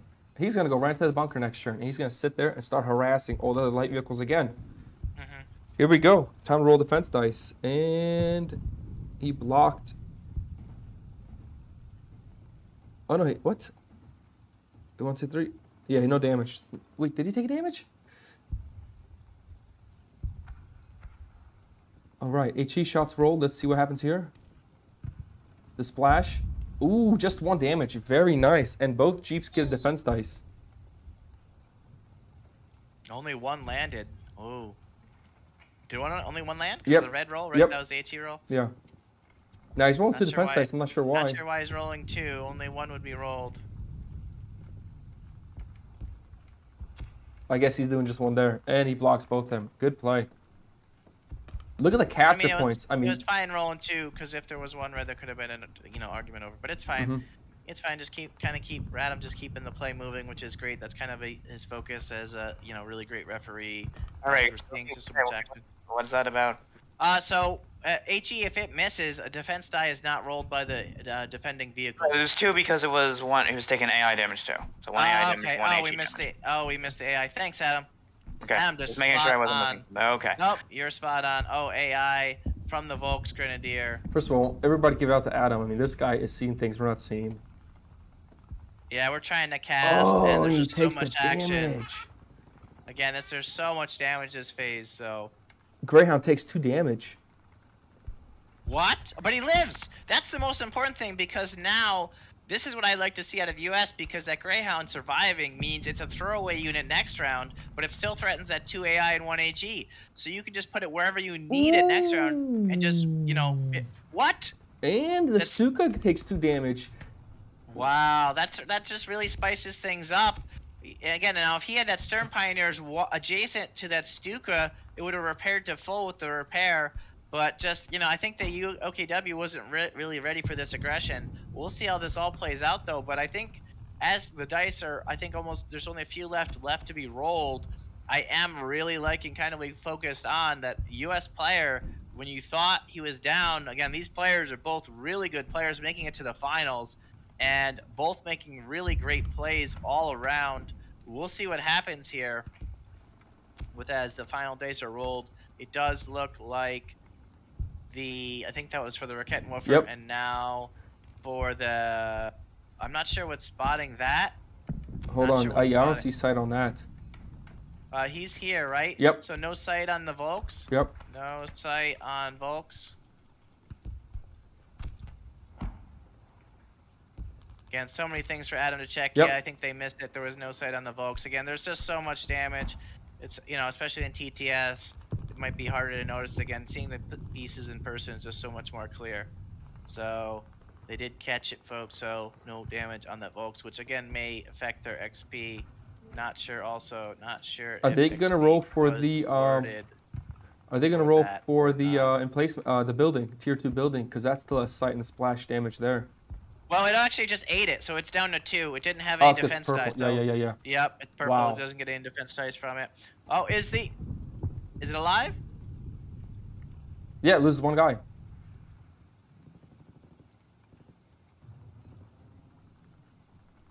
Yep, so it does down. You did get the ping. Yep, all good. All good. All right, just kind of confirming with that. And there's just so much action, folks, that, again, that TTS, all these targets, we want to make sure we get everything right for the finals to showcase this game. And this is great. I'm so happy that he actually is starting to take advantage of the splash for the mortars. Tassos, game 1 and 2, quarterfinals, semifinals, had it out, never put splash on. And now he added that upgrade. And just look at the advantage, the rewards he's getting out of it. The amount that's again. Oh, go ahead. Yeah, and I mean, that's 3 victory points, experience points right there from the mortar team. It's super interesting, and him taking 3 points here really is just crazy. Yeah, I really am curious to see how OKW reacts. They're not really losing too much. Again, the munitions and victory point will hurt. The manpower and munitions will hurt, but there's still 4 manpower, looks like, for OKW, right? Let's see, we have 1 here, 1 near the spawn, covered by the tier 2 building, and 1 over here. So they're still in a fine position. The VP scores are going to even out a little bit, which is also great to see. But the OKW had such a nice lead that I think it's fine. I don't think it's a big deal. He did start out great. Both players are going to have plenty of experience to play with entering mid-round. OKW not even choosing their commander yet. Interesting to see, because they still have a lot of awesome choices here. Do they go the grand offensive doctrine? I would actually like to see that, perhaps, but that's kind of a great basic end of round 1 commander. We might see fortification doctrine. Not sure on that, because that's kind of a Stern Pioneer focus. So maybe not, again, too familiar with OKW and really leaning into that commander. The best option here may just be the elite armor doctrine at this point. There is a lot of vehicles that can come out. Getting a free Luke's because he does have the XP for it, and then planning for the cheap Sturm Tigers to just blow things up is kind of a nice late tier option, because normally they're 2 manpower and 6 fuel. So that kind of brings down the fuel and just makes them a lot easier to purchase, and a really inexpensive, awesome unit that could be purchased near the front lines, again, from that tier 3 building, even if it has double slow, it's normally in the front lines of that first round. So a Cat and Crad could be a nice also pickup, because it has heroic sacrifice. It can just easily skate around the board with camouflage and 2 speed dice, even though it has only 1 HP, but it can capture.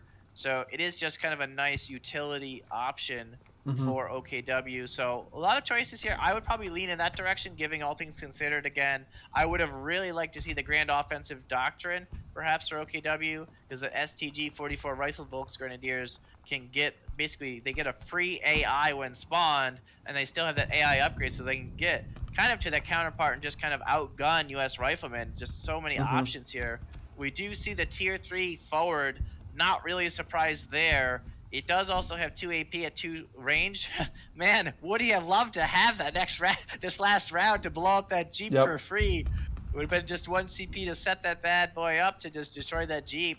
I'm not sure if he could afford it yet because we already adjusted stockpiles, folks. But yeah, the supply phase is really heating up. We'll see what happens.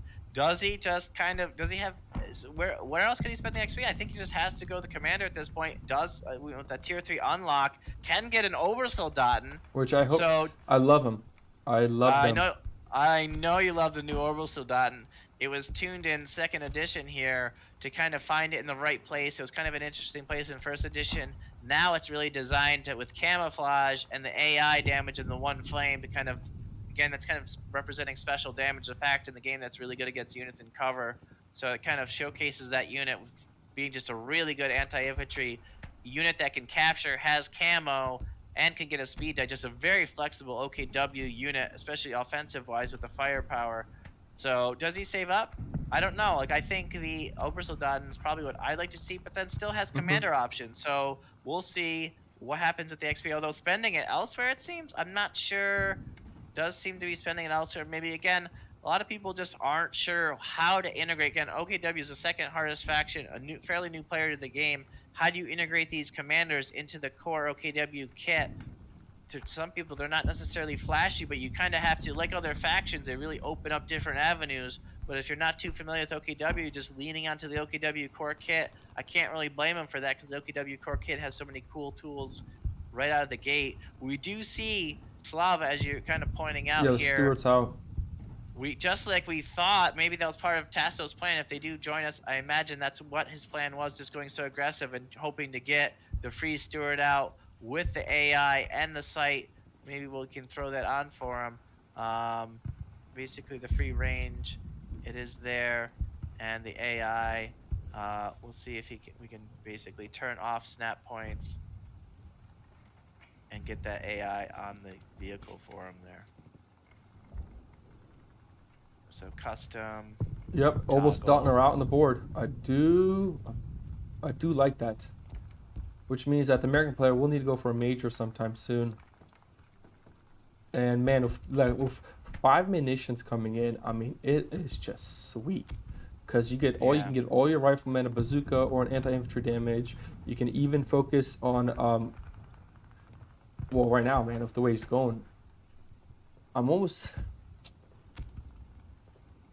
I don't know, it's super interesting. I don't know if I would push for that Stuka one more time, or if I would just back up, especially with all that armor piercing damage there, or if I would just run in and hopefully hit that Stuka one more time.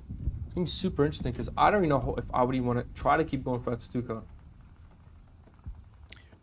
Well, I think both sides are going to kind of admit that those units are very, very soft targets that are easy to just lose. So the Stuka, on the other hand, does have so much range and support potential that maybe we're very likely to arguably see that just kind of back up and support. But I would almost just commit it, because there's no guaranteed AP damage right now. And what is the U.S. going to throw at it? If it wastes its Greyhound, which again is great against infantry, if it wastes all that anti-infantry damage into the Stuka again, is that arguably a win? Kind of like you pointed out, that Stern Pioneer would have been wiped out, but now it's alive and it has an AP damage. So that Sturm is kind of a guaranteed kill, basically guaranteed kills that Greyhound, because on the counter argument, are you going to be trying to chase that Greyhound around with that, basically that Raketenwerfer, which didn't really end up having the great setup? If it just set up facing the Cathedral, man, 3 targets it had, you know? So just a big impact on how that round turned out. Maybe the OKW player had a tough choice to make. He didn't expect it. Maybe didn't see the Greyhound moving. But Tassos, I think, just came out as the big winner of that round. Now, seeing the victory points in the supply phase, we see the score 7-8. The OKW still edging out. So it's a very close game. Anyone's game. We're just in the mid-game, and those just joining us. The rest of the tournament was only to 21 victory points. We did opt in because there is only one game this round, or this day. Just the 24 victory points, no end game timer, so we were playing earlier rounds with the timer just to kind of keep it moving But again, because of that one match, we really want to showcase the game and really make it so that each player has as good of a chance as possible to come back if things get separated. But these players playing very tight here, very close, a lot of excellent play on both sides. What do you think, Slava? I think this mortar team has too many dice, but you tell me if I'm wrong. I don't know what's going on there. What is going on? We don't know. Yeah, I think There Tassos we really catches go. it. He does get the speed die Yeah. upgrade. Maybe it was a copy and paste issue. I think that can make sense because maybe he's trying to get it across the map. Yeah, lag. I think that's what happened. Again, folks, we are just because there's so much on the line here. We're, again, Adam's doing a fantastic job, but the grand prize, whoever wins this, gets an all-in pledge, that $599 value, where the runner-up gets an all-in. Basically, what they get is that kind of light vehicle pack. Basically, there's, instead of just the Stug, whoever won one match got a Stug, but we have these little packs. So whoever is the runner-up gets a free, basically a Stug pack, a Pathfinder, and an Eastern Reinforcements pack. Yeah, no. Awesome. So Tassos is joining us, man. I imagine you couldn't be more excited. You thought we thought you were on the ropes there, even though it was early game, anybody's game. I don't think you could be more excited with how that round went. What were your thoughts? I'm pretty happy on the way the round went, because I have some setup to at least do some trading and do some damage, though he has a lot of units that can destroy a lot of my units, so I'm gonna try to get some value from a few units. I'm hoping the way it has turned out, because he has fewer units on the map but more valuable units, to start trading a few units for a few units, so we can play on a smaller unit scale, which I will have the numbers advantage. Point wise, I think I did pretty nice this turn, and if he's not gonna start trying to assault a lot of my points, he's not gonna get many points back from me. I have a lot of units with speed dice, so more like an insurance versus very small rounds. That so far he has showed that he really likes to pick the smallest possible round, so I can make some small adjustments, move some units out of the base, prepare for the end game. That Stewart hopefully is gonna start putting some pressure on that Lux, because the Lux has been kind of terrorizing my backline. Greyhound is gonna have a problem, because if he doesn't move his Pioneers, which he shouldn't, considering they are there, they are a roadblock, he can make sandbags if he wants, and he's gonna stop my Greyhound from pushing in. I really want to kill that Stuka, and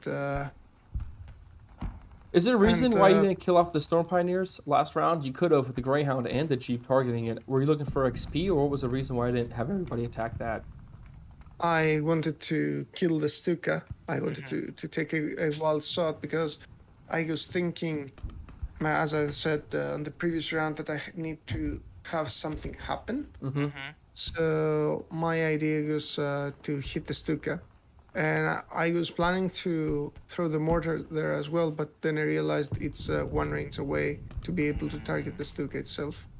I could have killed the Sturm Pioneers, guaranteed kill. Yep. And the Stuka could have survived, and then I could have tried to chase it. I would be also one tile behind, but I didn't actually expect the Greyhound to survive this encounter, because I was expecting the Stuka to hit the Greyhound and the Jeep instead of hitting the other two Jeeps to try to deny the points, plus the 2 damage from the Stem Pioneers.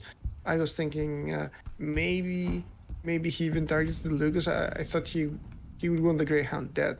I thought this round the Greyhound should try to get something, and Stuka was something I wanted to get. Maybe I should target also the battle group. That could have been an option, but I don't think it turned out to be that bad. Though in this round, reinforcements in the map, OKW mechanics, Ubers with 3 infantry damage and that flame damage that can threaten the Greyhound or Jeeps pretty effectively without me being able to do much about it. Also Cloak. What I'm gonna try to do versus the Ubers is effectively considering I have light vehicles and with Ubers have a speed eye, so effectively they're as fast as a light vehicle.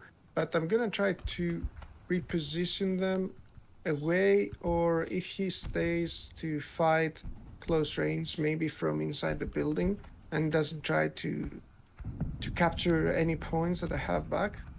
Maybe I can try to move the Greyhound in, move the Rifleman in the building to get vision on the cloaked unit and effectively do enough damage to kill them through the defense dice.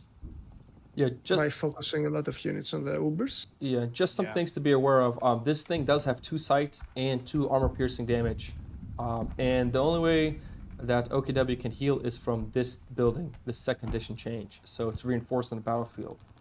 So as of right now. Yep, I do have to say, Tassos, great analysis as always each round when you do these interviews.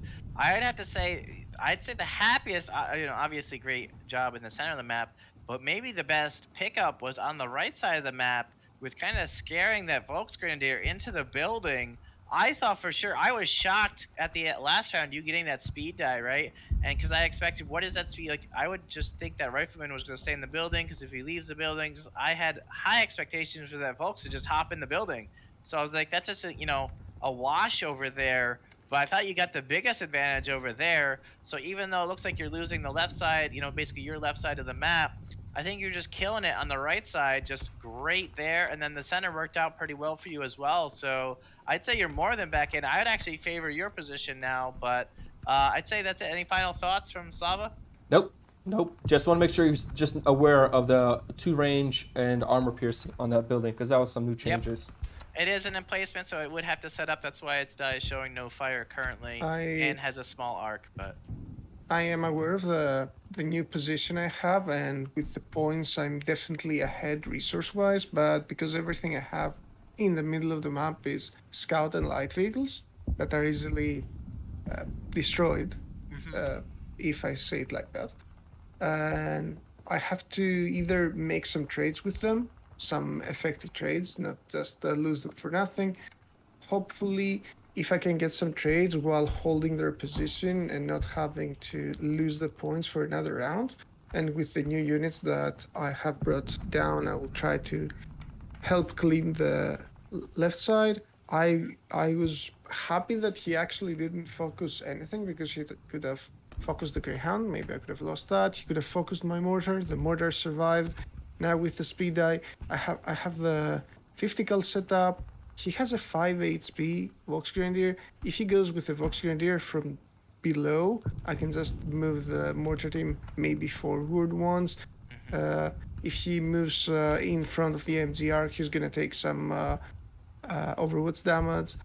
And I'm thinking again, even though the mortar hasn't done that much for me, it has given me a lot of XP, and might just trade it for another one juicy splash shot. Yeah, it certainly makes sense. Yeah, definitely. I mean, that makes perfect sense to me. But great to hear your game plan. Again, awesome analysis. Just so many units to move, so many speed dice, just so much flexibility from this U.S. faction, especially with this commander.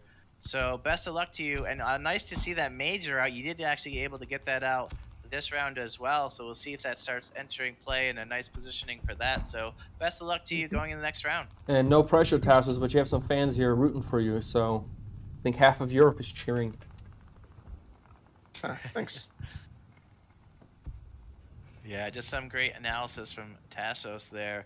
Really getting finished. It's a tale of 2 sides in a lot of ways, where U.S. faction fully finishing as commander, and joining us here now is Dugo, who opted, instead of no commander, just spending all of his XP getting full Volksgrenadiers, 2 sets up to 5 health. That's 4 XP there, just spreading the XP around wherever necessary. We did kind of point on, OKW is a little bit harder to play. Maybe you're new to the game. It's hard to kind of, the commanders are a little bit more niche. They kind of fill in gaps in the faction, and you kind of have to have a game plan going into it. So I fully kind of understand some tough decision making with that many XP, but not really having an obvious choice, because We kind of touched on those commanders, but what were your thoughts with just kind of doubling down and kind of using your XP on your units instead? Well, honestly, I don't know which commander I'm gonna take because, well, for the Lux it's kind of too late. For the Puma, it's also too late. So maybe the second one because I'm kind of great Panther for late game, and the Katyngrad can maybe find some point to capture, but we'll see. Yeah, Awesome. I'd rather upgrade the Box Grenadier because I want them to cap next turn without dying. So. Yeah, on the counter note, were you expecting that much aggression out of Tassos, just kind of driving all of his vehicles across the map? It looks like with the Rakettenwerfer setup where it was, you were kind of taken maybe perhaps off guard by that. What were your thoughts with how that last round turned out for you? Yeah, I didn't think enough when setting up the option, but that's okay. Yeah, I mean, I got lucky not losing the Stuka. Yeah, it was a curious choice that he targeted the Stuka, kind of trying to go all in, even though it's AI damage.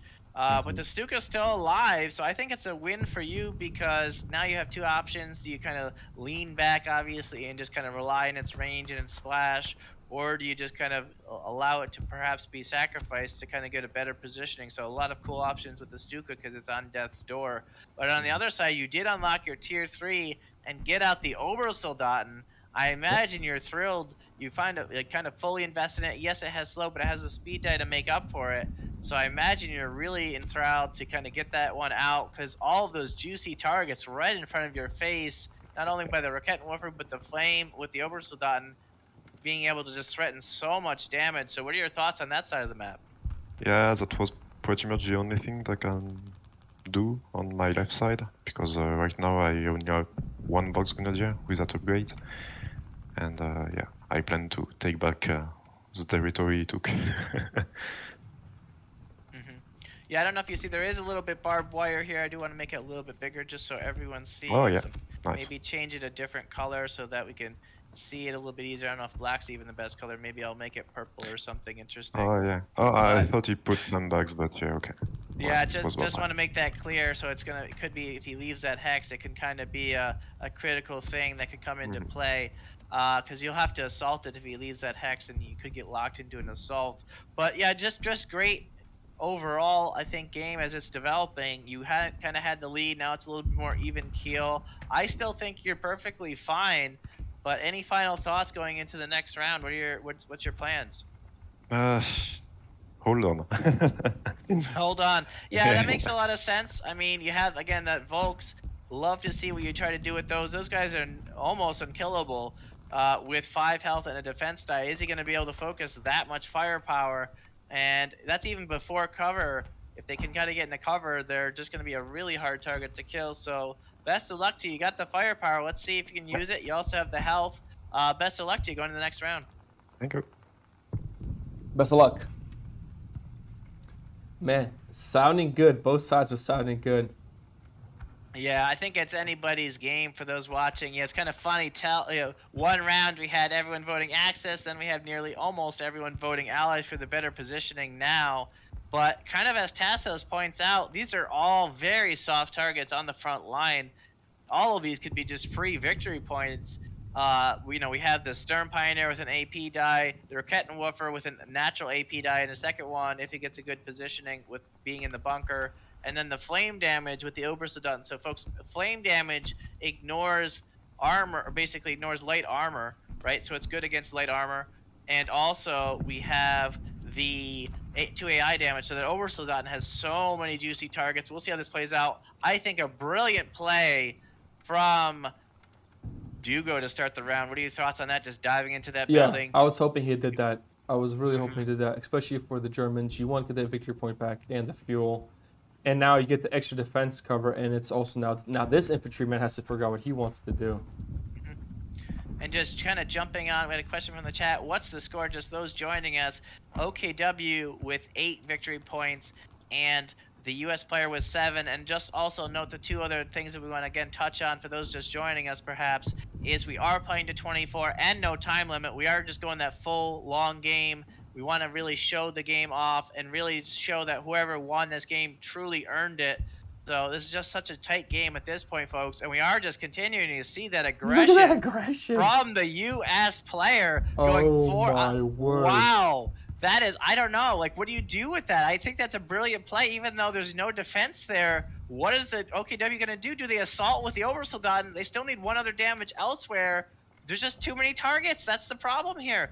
It doesn't matter how many soft targets you have to focus fire. You have to get kills. There's just too many U.S. units overrunning the OKW player here. This is just brilliant, I would say, play from the U.S. player. And again, here we see the Oversoldaten. It does use its speed die to hop in the building. Just going to play it safe so far. It does have camo, right? And it'll get defense dice if it stays in. Maybe it hops up in the tower, but I don't know. Does it need to? Oh, we see an assault? Yep. Oh, interesting. I think that's a brilliant play from a counterplay from OKW, just to counter the aggression with more aggression. Now, what's going to kill that Oversoldaten? There's just not enough damage there. Do you just pivot? I know Tasso's focus that he wants to kill the Stuka with the Greyhound, but didn't you just have the Greyhound kill the Oversoldaten, that souped up Oversoldaten? All those resources spent on that unit with so much firepower. I think you just use the Greyhound. I don't know, but do you lock it in? It's just so tough choices here. Does the Jeeps leave and then free up the Oversoldaten? Because once you assault, folks, you're locked in. He can't move it. So do you just kind of sacrifice the Jeep and then focus fire the Oversoldaten? Oh, awesome to see the tier 3, as you pointed out to Tassos. Yep. Great to see that the player didn't forget it. It is kind of in the front line normally with 2 range only on that tier 3. We did discuss, should it be 3, is it 2? I said 2. I argue 2 is good enough because that also spawns the tier 3 units. It's in great positioning, seeing as the ally faction, the U.S. is just in its face. It is threatening, even though it's only got a 4 hex coverage right directly in front of it. It is currently threatening both the Jeep with a kill and the Greyhound with a kill. What do we see here? What's the response from Tassos? We'll see.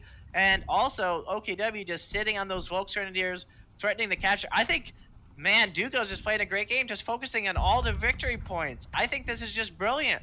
Focus on the victory points. He could make this long game become shorter if he gets so many victory points. Could just go push this game in the late game this round. I just think this is just such high quality play from both players. So many units to move, so many actions. What are the players going to do? We see that Stewart diving across the board. Maybe the Stewart is the saving grace. It does get into position. It has 2 AI, and there it is. What it is, he did call it. Tassos called it. He did expect it being only a 2. He read his opponent. He said, look, I fully expect Duco. It's not good. That is not good. I fully expect Duco. He called it. He said, I expect him to go low. And it was a 2 or a 5. I don't know. I would have played a 5 there as Duco. He has plenty of units of his own. I know the U.S. player had plenty of units to move for his spawn line, but is it too easy to read? Sometimes that can come into play, and I think it does here, folks. This is the problem here, because he flipped it when he didn't finish spending his speed dice. Do you see what I mean? So, right, this is kind of interesting. Yeah, I'm not sure what happened. Maybe he kind of got ahead of himself. He got ahead of himself. He did. Yeah. He should have waited for the guy to say, I'm all done. Because now this assault here. Oh. Yeah, we'll see what happens here. But again, he said he didn't really want to target the Sturms, but is he going to target the Sturms? It is a sacrifice guaranteed nearly every way. We don't even see the Rakettenwerfer change its arc. Correct. And none of the vehicles change. It's just with the speed die, it's only 1 cube. You just pack up with the speed die, readjust your arc with the 1 CP, 1 command point to focus. Again, if you just focus towards the cathedral, I don't know. What were your folks? What do you think? Those watching, did the OKW just misplay? He had the operations deck. He had the 2 or the 5. I see both arguments. Like, yes, go the 2. Kind of ride your little lead. Focus on the victory points. But we'll see how this plays out, folks, as we enter the damage phase. But there is just so many targets here. I would put everything on that Obersoldaten, and with the Stuart and the 2 Jeeps, I think it's dead. The 2 Jeeps is too dead, guaranteed dead. Get that unit off the board. It's so manpower expensive, and it's such a pain in the butt if you don't find a response to it. Not only that, it's a cap unit, and that's gone. If that's gone, that only allows this infantry squad to become even more, then your Greyhound here can actually focus on the units there. Man. Yeah, and there's even though it's 2 AI and 1 flame, it isn't even a guaranteed kill on that Willie's Jeep. Correct. So that could even live where this is. I don't know. I think there was some good plays. I mean, don't get me wrong. OKW has some good plays too. Does get the free building capture the victory point. That kind of stolen away from Tassos, and the one near the bunker that wasn't captured yet. So even if there's a lot of more units lost, we'll see how this plays out for the OKW. He does have plenty of other capture points to live off of. Not too many other bad things, but was the Obersoldat trade worth it? We'll find out. I'd say it's okay if he at least gets the Jeep takeout trade. But yeah, as we kind of get both have advantage, kept some units on the spawn line of the opponent. Yeah, that is a great point, Dieter. Great, response from the basically the audience. The Major's still on the spawn line. That Rifleman with the speed digest with 2 health only got to move up 1, which is arguably, do you move it up or not? You kind of, if I used the speed die, I would have moved it in front of the Major, so then it would have been healed back to full health. Just again, that critical small decision could come into play. It would have been a full heal because 1 for the Major because it moved up the spawn line. So it still would have been 1, but he moves it off the spawn, not getting the free reinforce. If he just left it alone, he would have got the full heal being on the spawn and adjacent to the Major there. So yeah, do you want to use a speed die or do you want to heal the full with reinforcement? So, but you know what? I mean, OKW on the left side played really well. He is going to take out this MG unit, and once this MG unit's taken out, this is a really strong line here. So he's the oldest resource here going to be held pretty strongly, very strong line once this MG's out. So, and I think he's maybe focusing too much firepower on it. I don't know if I'll put the 2HE on it myself. I'll probably maybe put the 2HE on this Jeep here instead. But we'll see. We'll see. I mean, he's trying to wipe it. It makes sense. He wants it gone and gone. Yeah, there is just so many targets. What do you choose? And he still has that Rifleman near his spawn. Doesn't look like he's putting any damage on that. So again, it's just so many targets. That's kind of what the US has been relying on. Just so many health bars. How do you knock them all off the board? You have to get the right damage on the right targets, folks. Otherwise, it is semi-deterministic. So there is some deterministic damage, but you do have to get the right damage types on the right targets for that deterministic, true, guaranteed kills to happen. And there's not too many here. I mean, we see those HE. We just need one. No, it is nearly guaranteed. But if the HE misses, he is going to get 3 defense dice. So that's not quite guaranteed. It is likely to take out that MG since it didn't retreat. That Stewart can fire around the building. I'm not sure who's pointing that out, but we'll see the splash. Where did he put the splash? He did put it on that MG. Kind of agree with you on that one. He probably should have just targeted this instead. I mean, even this here, but even at this point, maybe you can target this here because your Jeep's your Obersoldat is gonna die, and you're a higher chance of killing that Jeep there. Yeah, that is a very good point. Yeah, but I think he really wanted to kill that MG because if he doesn't kill that MG, key thing to point out here, Slava, if he doesn't kill that MG, he does get the Volk's point. Grenadier doesn't cap the point. It is overall, I think, arguably the better play, trying to almost guarantee that cap. He is playing for victory points, and victory points win games, especially those control points. Yes, you do get 1 for kills, where the US player is getting a lot of kills, but victory capture points, again, folks, new to 2nd edition is whoever has the most victory points at the end of the game does get 3 bonus victory points. So even if we're playing to 24, 3 victory points do matter. So we'll see what happens here. But what are your thoughts, Slava? Who do you think is going to come out on top on this damage phase? I think the OKW are going to use. They're going to lose. The only unit they're going to lose. The Stuka, I mean, they might either lose the Stuka and Obersoldat, and that's 2 units they'll lose. The American player is going to lose the MG, he's going to lose the Jeep, and he's going to lose the Greyhound. So the American player is going to lose more units. And because the Storm Pioneer is still alive, it's just like, I don't know. It all depends if the Stuka lives or not. I think if the Stuka lives, it's going to play hugely in their favor. You know what's really funny, right? On that very note, if the Stuka lives, it's healed back to 3 health. All of this focus fire would be for nothing. It isn't a guaranteed kill. He is getting 1 defense die for each AI, and if the HE misses, there's actually still the odds in the favor of the Stuka living and getting repaired by its Storm Pioneer. So maybe some regrets there. OKW will slowly grab the center for sure. Comment from the audience there. That's Dieter. That's Dieter. Dieter there, yeah, he is just. I think it's valid points. I think those Volksgrenadiers may end up being the late game MVPs, just kind of subtly winning the game, even though we're not able to focus too much on them because there's not too much action with them.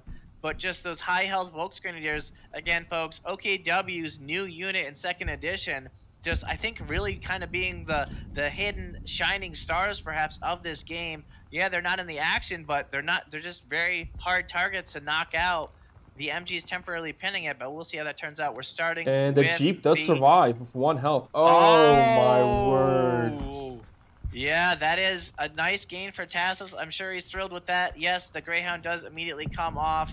I'm sure XP and VPs will all be rewarded accordingly. But having that Jeep survive, yes, it's nice, but then where does it go? It's eventually going to be knocked out, I'm sure, eventually. But there's just so many nice Jeeps. You know where you take that just Jeep? Bouncing around. You take the Jeep down here and you give it healing, and you kind of create a little, like a somewhat of a point to heal. Yeah, it is tough because then, I mean, do you do that or do you threaten some other? Do you just kind of sacrifice it to kind of neutralize or to force a response? So just some tough choices here for both players. It's a hit. Okay, he's got 3 defense dice on the Stuka, and he survives, and he's gonna get fully healed. There it is. And the Stuka is fully healed up, and that's the thing. Or he could have guaranteed the Storm Pioneers dying. I don't know. Yeah, Stuka survived. I'm just gonna weigh in there and say that I would have went for the Stern Pioneers. The guaranteed kill, something that can capture. The Stuka can't capture. Yes, I know he feels like his back's against the wall, but the risk reward there, folks, is it too big of a risk? And it was. It was. I think it was. He focused 2 rounds on that Stuka, gets nothing for it. It's just, you know, maybe Tassos is crumbling right before us. He had a great round last round, but the damage, again, keeping the Jeep alive is nice, but trading that fully souped up Greyhound for nothing. For nothing, I don't know.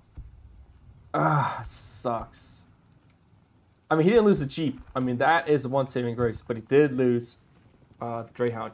I mean, he could, if he really wanted to, maybe, but the problem is those guys, they're going to go in the bunker, those Storm Pioneers. I think they really will, and they're just going to start holding off that way. I'm really interested to see.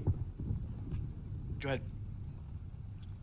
He'd be gone, right? Yeah. I'm really interested to see what's going to happen and what the audience think. Who has the favor now? Because I'm gonna ask. Let me see who everybody thinks where the favors it's almost. We do have to do polls each and every round, folks. This finals is just the grand finale. As we have a couple comments, yes, the MG died, so the pin is removed. So those Volks will capture once they get into the capture step of the first step of the supply phase.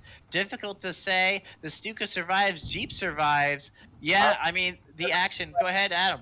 It's a player question that's very important, so I know the answer to it, but I'm going to ask you anyway. Yep. If the machine gun is pinning a unit, and the machine gun unit dies, the capture will still go through, correct? The capture does go through, yes. Okay, I knew that was the case, but this was a very important question. And yep. Okay. It's great that we do get it on stream. A ref even though he's sure, just wants to clarify, because it is very critical. Again, this is the big game, folks. Again, the grand prize just being such a huge prize, we want to make sure everything is as fair to both players as possible. But yes, it clearly states in the rulebook, if the source of the pin is removed, the unit does neutralize and capture. No neutralize needed here, but it will both neutralize and capture. In this case, that is just a huge pickup. I don't know. I would like to see the US.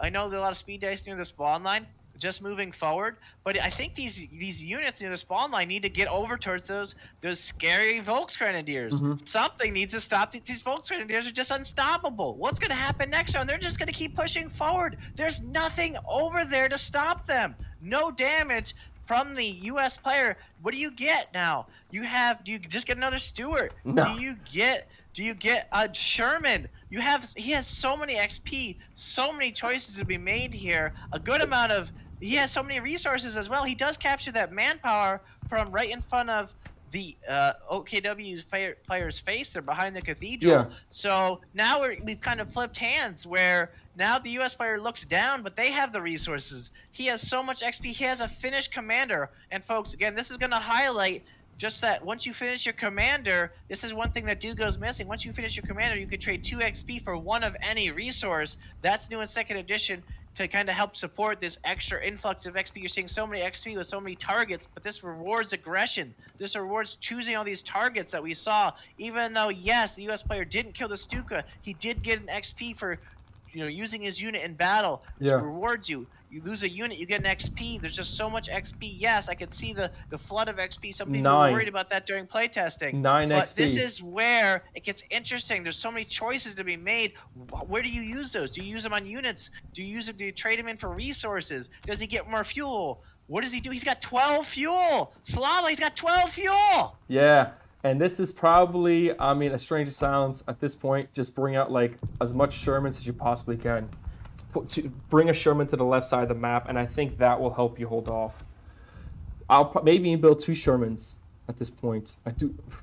He's got so much. He can build. He literally has enough to build 1, 2, 3 Shermans. He can build 3 Shermans. 3 Shermans! That's insane! Yeah. And they have a speed dice, so Sherman can literally go from here, speed dice of 1, 1, 2, 3, and stand right here and just wreak havoc. I think that's the play. You can get 2 on the spawn line right on that side of the board. I'd at least get 2. They're such a great all-around unit, like you say. Easy to get the speed die upgrade. You can also get an AP damage. They start with 2 AI. Basically, AI is turreted.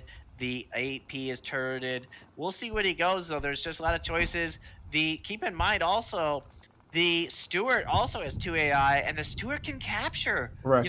We're talking about the Sherman, but this commander really highlights the Stewarts. They have 2 speed dice, and they can capture for no fire. Correct. That would be great over there, especially where that Volksgrenadier, where that pin just fell through, right, and the pin was lost.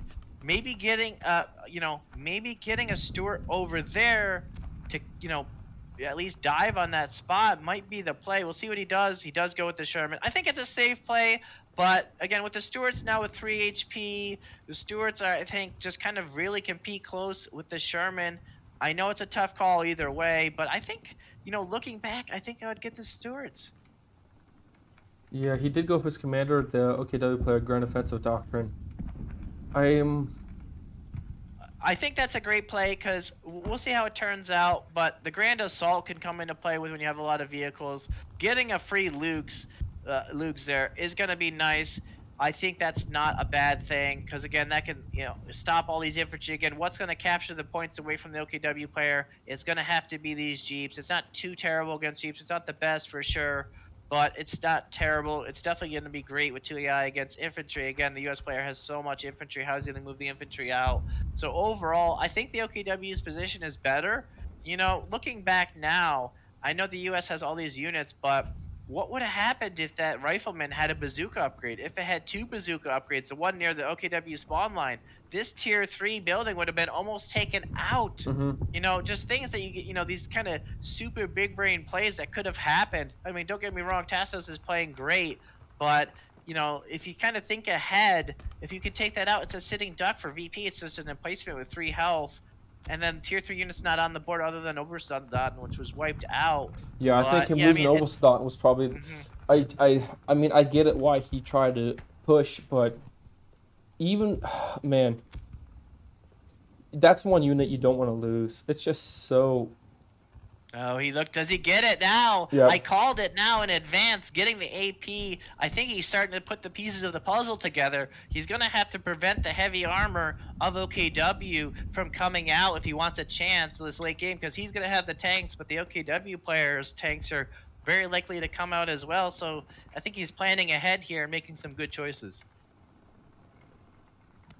Does he get a Puma out is a question. Would I get a Puma out if I was him? Speed die 3 range, or would I wait for like a Panther? Well, I know he picked on the Puma, but there's a couple cool things about the Puma is, yes, it's only got 3 light vehicle health, but it's got 2 AP. That's right. 2 AP is a guaranteed free kill against a Jeep.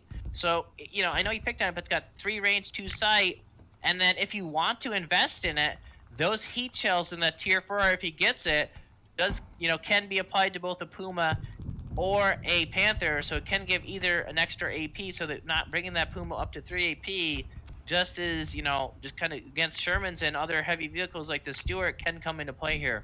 Look at that, double armor piercing on the rifleman. Really investing everything into that unit. He's still not aware. Should we tell the referee that the Stuka needs to heal up for 2, or is this something that players need to be aware of? Yeah, that's a tough one. Because, I mean, technically you can still heal up after the purchase phase, so it's not there yet. Maybe they're waiting for that.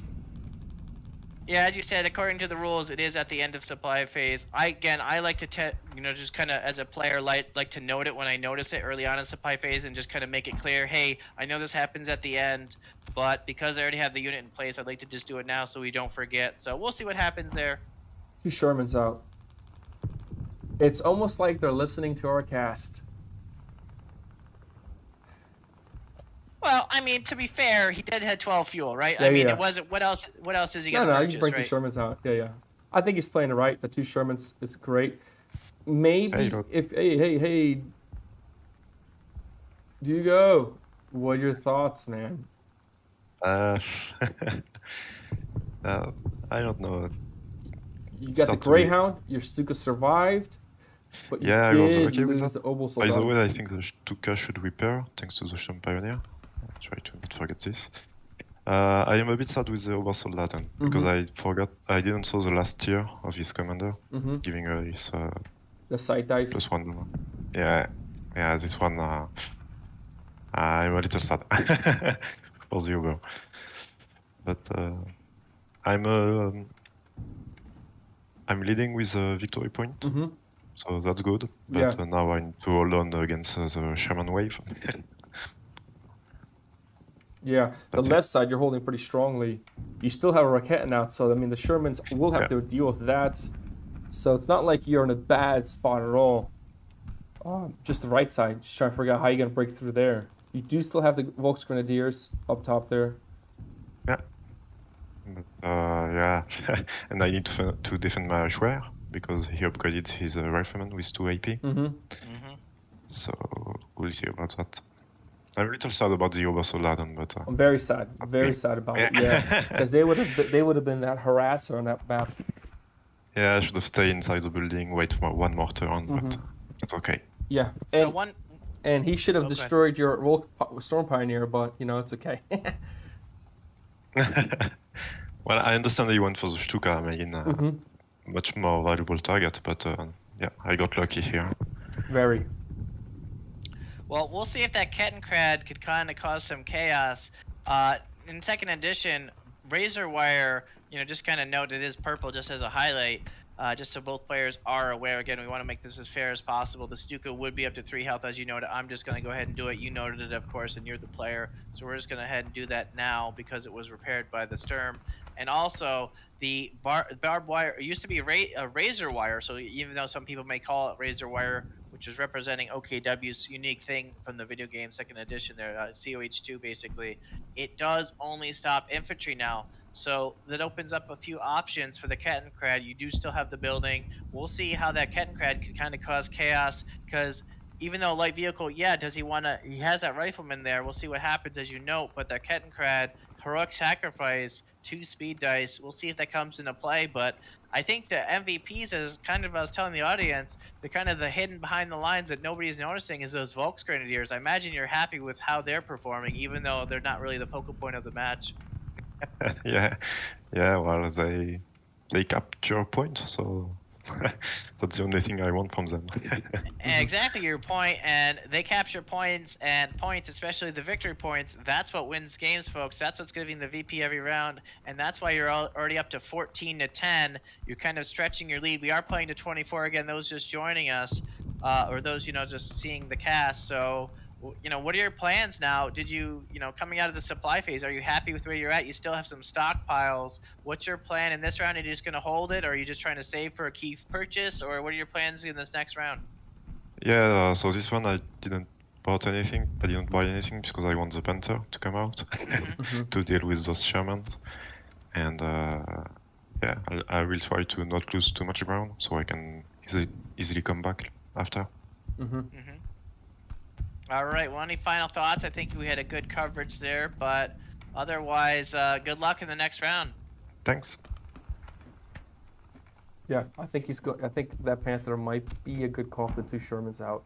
Well, be careful chatting here, because I imagine Tassos is joining us any moment. Yeah, I'm watching that. I think Tassos should be excited overall. I mean, the Jeep survived. He did get the kill on the Obersoldaten. that rifleman charging towards the OKW spawn and getting the manpower victory point capture. So he's just flooded with resources. He's 5 of manpower, munitions, and fuel. Tassos is joining us. What is your thoughts? You have 5 of each resource income of the main resources to spend on units. What are your thoughts on that? Hello, and what I have to say definitely is the way it has turned out and the way I played after prioritizing the middle, effectively securing the right side, just the last unit that is in the building on the VP. I have to deal with that because I can't just let him have VP there and just stand there for the rest of the game.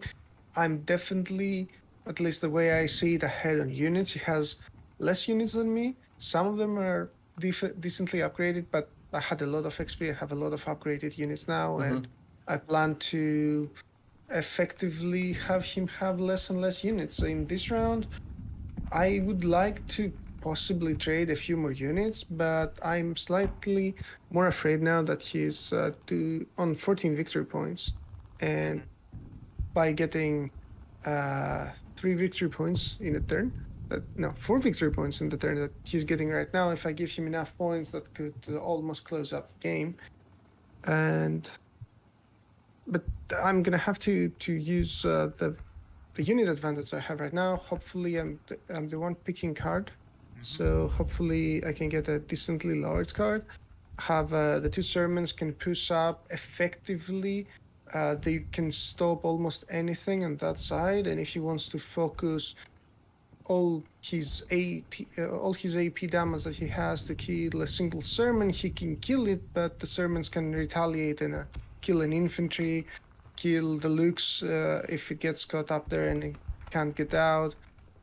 So that side is probably gonna be slightly cleaned up, and then with the rifleman, speed dice, and everything, I'm gonna have to rush in to get those VPs on the left side. I have to get them next turn. One of the riflemen can attack one of the VPs in this turn, and with servant support, it can definitely kill it. And there's not that many things that threaten it except for the Lucas. So after the sermons move, depending on the Lucas movement, if the Lucas tries to go away and stay further back to not get targeted, I'm gonna just move the rifleman at that point because I will be able to instantly capture that point straight away. And have to possibly preserve my Willis zips. It would be a shame just to gift victory points right now. My plan on killing the Stuka half track failed me. I was expecting it to die. Like you said previous turn, if I had killed the Stair Pioneers, they would have died for sure, and then maybe I could have even moved the Stuka, the Greyhound slightly backwards to try to avoid all AT damage and survive. But in this turn, because the Stair Pioneers didn't die the previous turn, even if I killed them, I would have died anyway because I couldn't move anywhere else. So I thought instead of going for the safer play, actually to kill the Stern Pioneers, I would go for the high risk-reward play. But the dice weren't favorable with me. Dice on the Stuka, 3 not red, the Panzer headquarters blocked, and we are here where we are. I'm hoping the Panzer headquarters maybe misses this turn, so I can destroy it with 1 volley from the rifleman. That's why I got AP damage.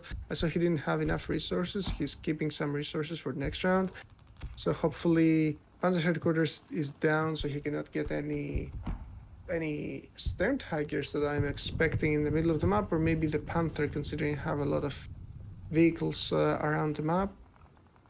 Also, the steward is possibly for me because I'm securing that side of the map on the wrong side of the map because I can use it to capture. I would actually prefer it to maybe be on the other side of the map.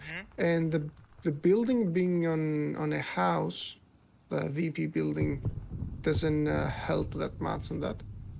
Yeah. I'm also thinking maybe moving the major up, then targeting the building, and hopefully in 1 or 2 turns, if I cannot capture that victory point, making it collapse so he loses the victory point if I cannot have any way to get it back. Yeah, makes sense. I mean, it sounds like a very sound strategy. Again, you're covering all the bases for us, not leaving really any questions left for us. So best of luck to you in the next round, and we'll see how this plays out. Thanks. And again, Tasso's just really covering each and every aspect of the battlefield. I mean, you can really get into the minds of the players here. So many decisions to be made. Again, he kind of touched on it himself, kind of like I pointed out, that Stuart would have been nice on the left side. Do you make a Stuart instead of one of these Shermans? You know, do you need the Sherman? They have the same damage output against infantry, just the Stuart lacking 1 AP, but having, with this commander, 2 speed dice, and matching the AI and just 1 less AP. So, yeah, I don't know. It's tough to say. I think I would have liked to see a Stuart in probably that further left Sherman positioning. But and he also touched on the building. You know, it is nice, as he kind of pointed out himself, you know, as we pointed out, that rifleman up behind the cathedral. But did he dive too far? Because now he can't contest the victory point and munitions, or sorry, the victory point and fuel in that right side building this round with that rifleman. So only infantry can enter buildings. So we'll see how that all plays out. A lot of things good for Tassos. Some things arguably, even though, as he pointed out, a lot of OKW units getting knocked out, still enough on the board to hold this round and try to buy another round to get some more awesome OKW tier 3 super beasts out. Again, he has so many options. He can get that Sturm Tiger reinforcement. Oh no, he didn't get that command. He went the Heat one. Sorry. He can get a Heat Panther with 4 AP, just extra 3 AP, 3 munitions for an extra AP to get that 4 AP. We're probably likely to see that. Even if the tier 3 building is knocked out, folks, in 2nd edition, you can still spawn it from your spawn line. It's just a balancing thing where it's risk versus reward. It kind of encourages OKW players to push them more forward, even though they're so frail. They're kind of like a free victory point in some ways, but in other ways, if you time it right, you can really get advantage of it. So again, rewarding that nice OKW play if you pull it off.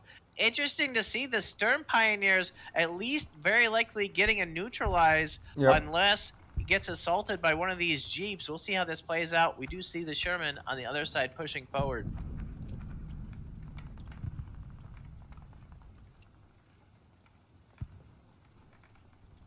Continuing on, we do see those riflemen coming up with the double bar, basically those AP upgrade, or sorry, AI upgrades. So it's got 3 AI total.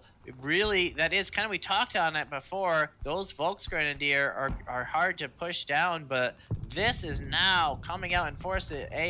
Basically all this mass AI, the firepower, we're seeing it as US does have firepower. They do not have a problem in that department, as we're seeing it right before us. All these units are just coming out, and I don't know, does the OKW just retreat?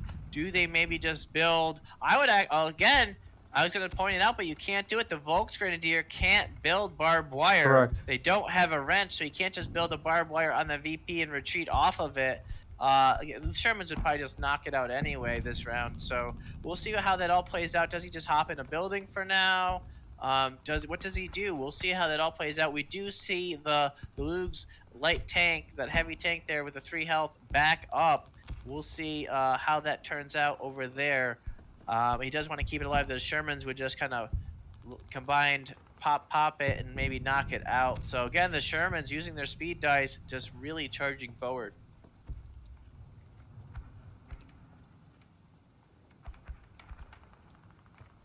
And as a note, Tassos did go, I think he pointed out, did go the operations card and did go 3 to 5. We're not sure if it is 3 rounds, and that was the end of the 3 rounds for Tassos. And Dugo with his potentially last 3. We don't know if it's a 3, 4, or 5. I imagine, as we kind of saw with Tassos, imagining he wants the 5 because so many units to move. He's got so many targets, so many units. That Stuka, I could see now why, again, it was maybe worth that gamble, because that Stuka having a splash, folks, you know, it didn't have too big of an impact yet, but there's even more units on the board, so even more targets. So, you know, who's spotting, though, for OKW? Who, you know, he could potentially throw HE on those Shermans if he had spotting, but he doesn't have spotting of that one that's kind of towards the center of the board, a little bit more centered. We do see a little bit pinging going on with the Volksgrenadier in the building. Yeah, he's safe to hop out because there's really nothing that could this round get on that victory point. point and fuel in that building. So not really a bad play there. Just helping support, getting targets. And yeah, it doesn't have any AP in the cathedral, but it's, you know, not likely to take damage with both the 3 defense dice from the building and its extra defense that it starts with out of the gate, those Volks Grenadiers. Yeah, super interesting play. I'm trying to do the math and see if he can possibly kill out a tank. If he can kill out one of the Shermans. Yeah, I'm not sure what's going on. We're seeing a lot of movement without rotation of the Stuart. It does have speed dice, so I would actually like to see, as he's moving it around, what is actually, because they have facing folks, so he's got it. Yep, he's backing up. That's what he's showing. That's right. They have to do what Two we kind of cubes. call That second speed dice. We kind of call it clicks, where I don't think he could do it. He was facing this way, Correct. right? So he's facing this way, so we got to be careful here. This is eating a lot of time. He is on the clock with 50 seconds left. 2, 3, he can move through his allied units. Yep. 4. Yeah, I mean that's good. I think that's fine. And then 5. he does all go the 3. full 5, all in with the Stuart. Very interesting to see that choice. I don't know. Does he just change the arc of the that tier 3 building? Because now he's got the free kill. Yep, there that you is go. the play. The Stern Pioneers focus that Stuart. The tier 3 focuses that Stuart. The Stuart's facing the wrong way. That's a guaranteed kill. No frontal armor. It has 3 health, but if he focuses, it's gone. What is he doing there? I don't know. What is he trying to kill? Is he just? Oh, I think he's trying to get the guaranteed kill on the tier 3. I mean, that's understandable, right? But we'll see how that plays out. It's trading a critical play. Potentially, yeah. I mean, it could go either way. It is a tough play. All 5 though on that Stuart, just kind of dancing through the ice, skating by those jeeps, skating around the cathedral. I am not sure why he repositioned his Raketin, because he could have hit 2 different units. Interesting. Well, I think he's trying to soften up those Shermans. I think that the fear of the Shermans is maybe unwarranted, because the Shermans aren't probably going to be killable, right? So you just ignore them for the rest of the game and focus on the victory points? It's hard to say. I don't think he's going to be able to kill the Shermans. He just doesn't have any AP over there to really guarantee it. Although looking at it, however, he is going to have the Volks Grenadier, the one that's kind of tucked away there between the buildings and the destroyed buildings. That's an AP. That's going to be a guaranteed on the Sherman. But targeting with 2 AP from the Rakettenwerfer that's in the bunker, that it kind of trades for the frontal arc. So maybe it does. Maybe it softens it up, that one Sherman, where next round it can be taken out, where those 2 Shermans just kind of driving full force into kind of the city part of this map, kind of the outskirts of Moscow, as we call it, Moscow outskirts, really just come into play with that, kind of in range of the bunker, kind of in play of just so many different aspects on that side of the board. So folks, this is just so much aggression, so many units in the action. Crazy. We'll see as the players. That was a full 5, I believe. Yep. They're so timer's out too, so yeah, timers are out anyway. We'll see it officially flipped here momentarily. It was the 5. I mean, obviously we trust the players, but it does obviously confirm it because it's on the card. So we do see the 5 that was, I think, up to 15 CP spent by both players. So those who didn't feel like there was necessarily enough with just 9 CP in first edition, now it varies between that 6, basically with a 2-turn, and this 5 for 15 CP. So that update kit will include more cubes for the players, basically to control more units. And this kind of, as you kind of see, can lead to these epic battles mid to late game with all these units getting in the action. This is crazy.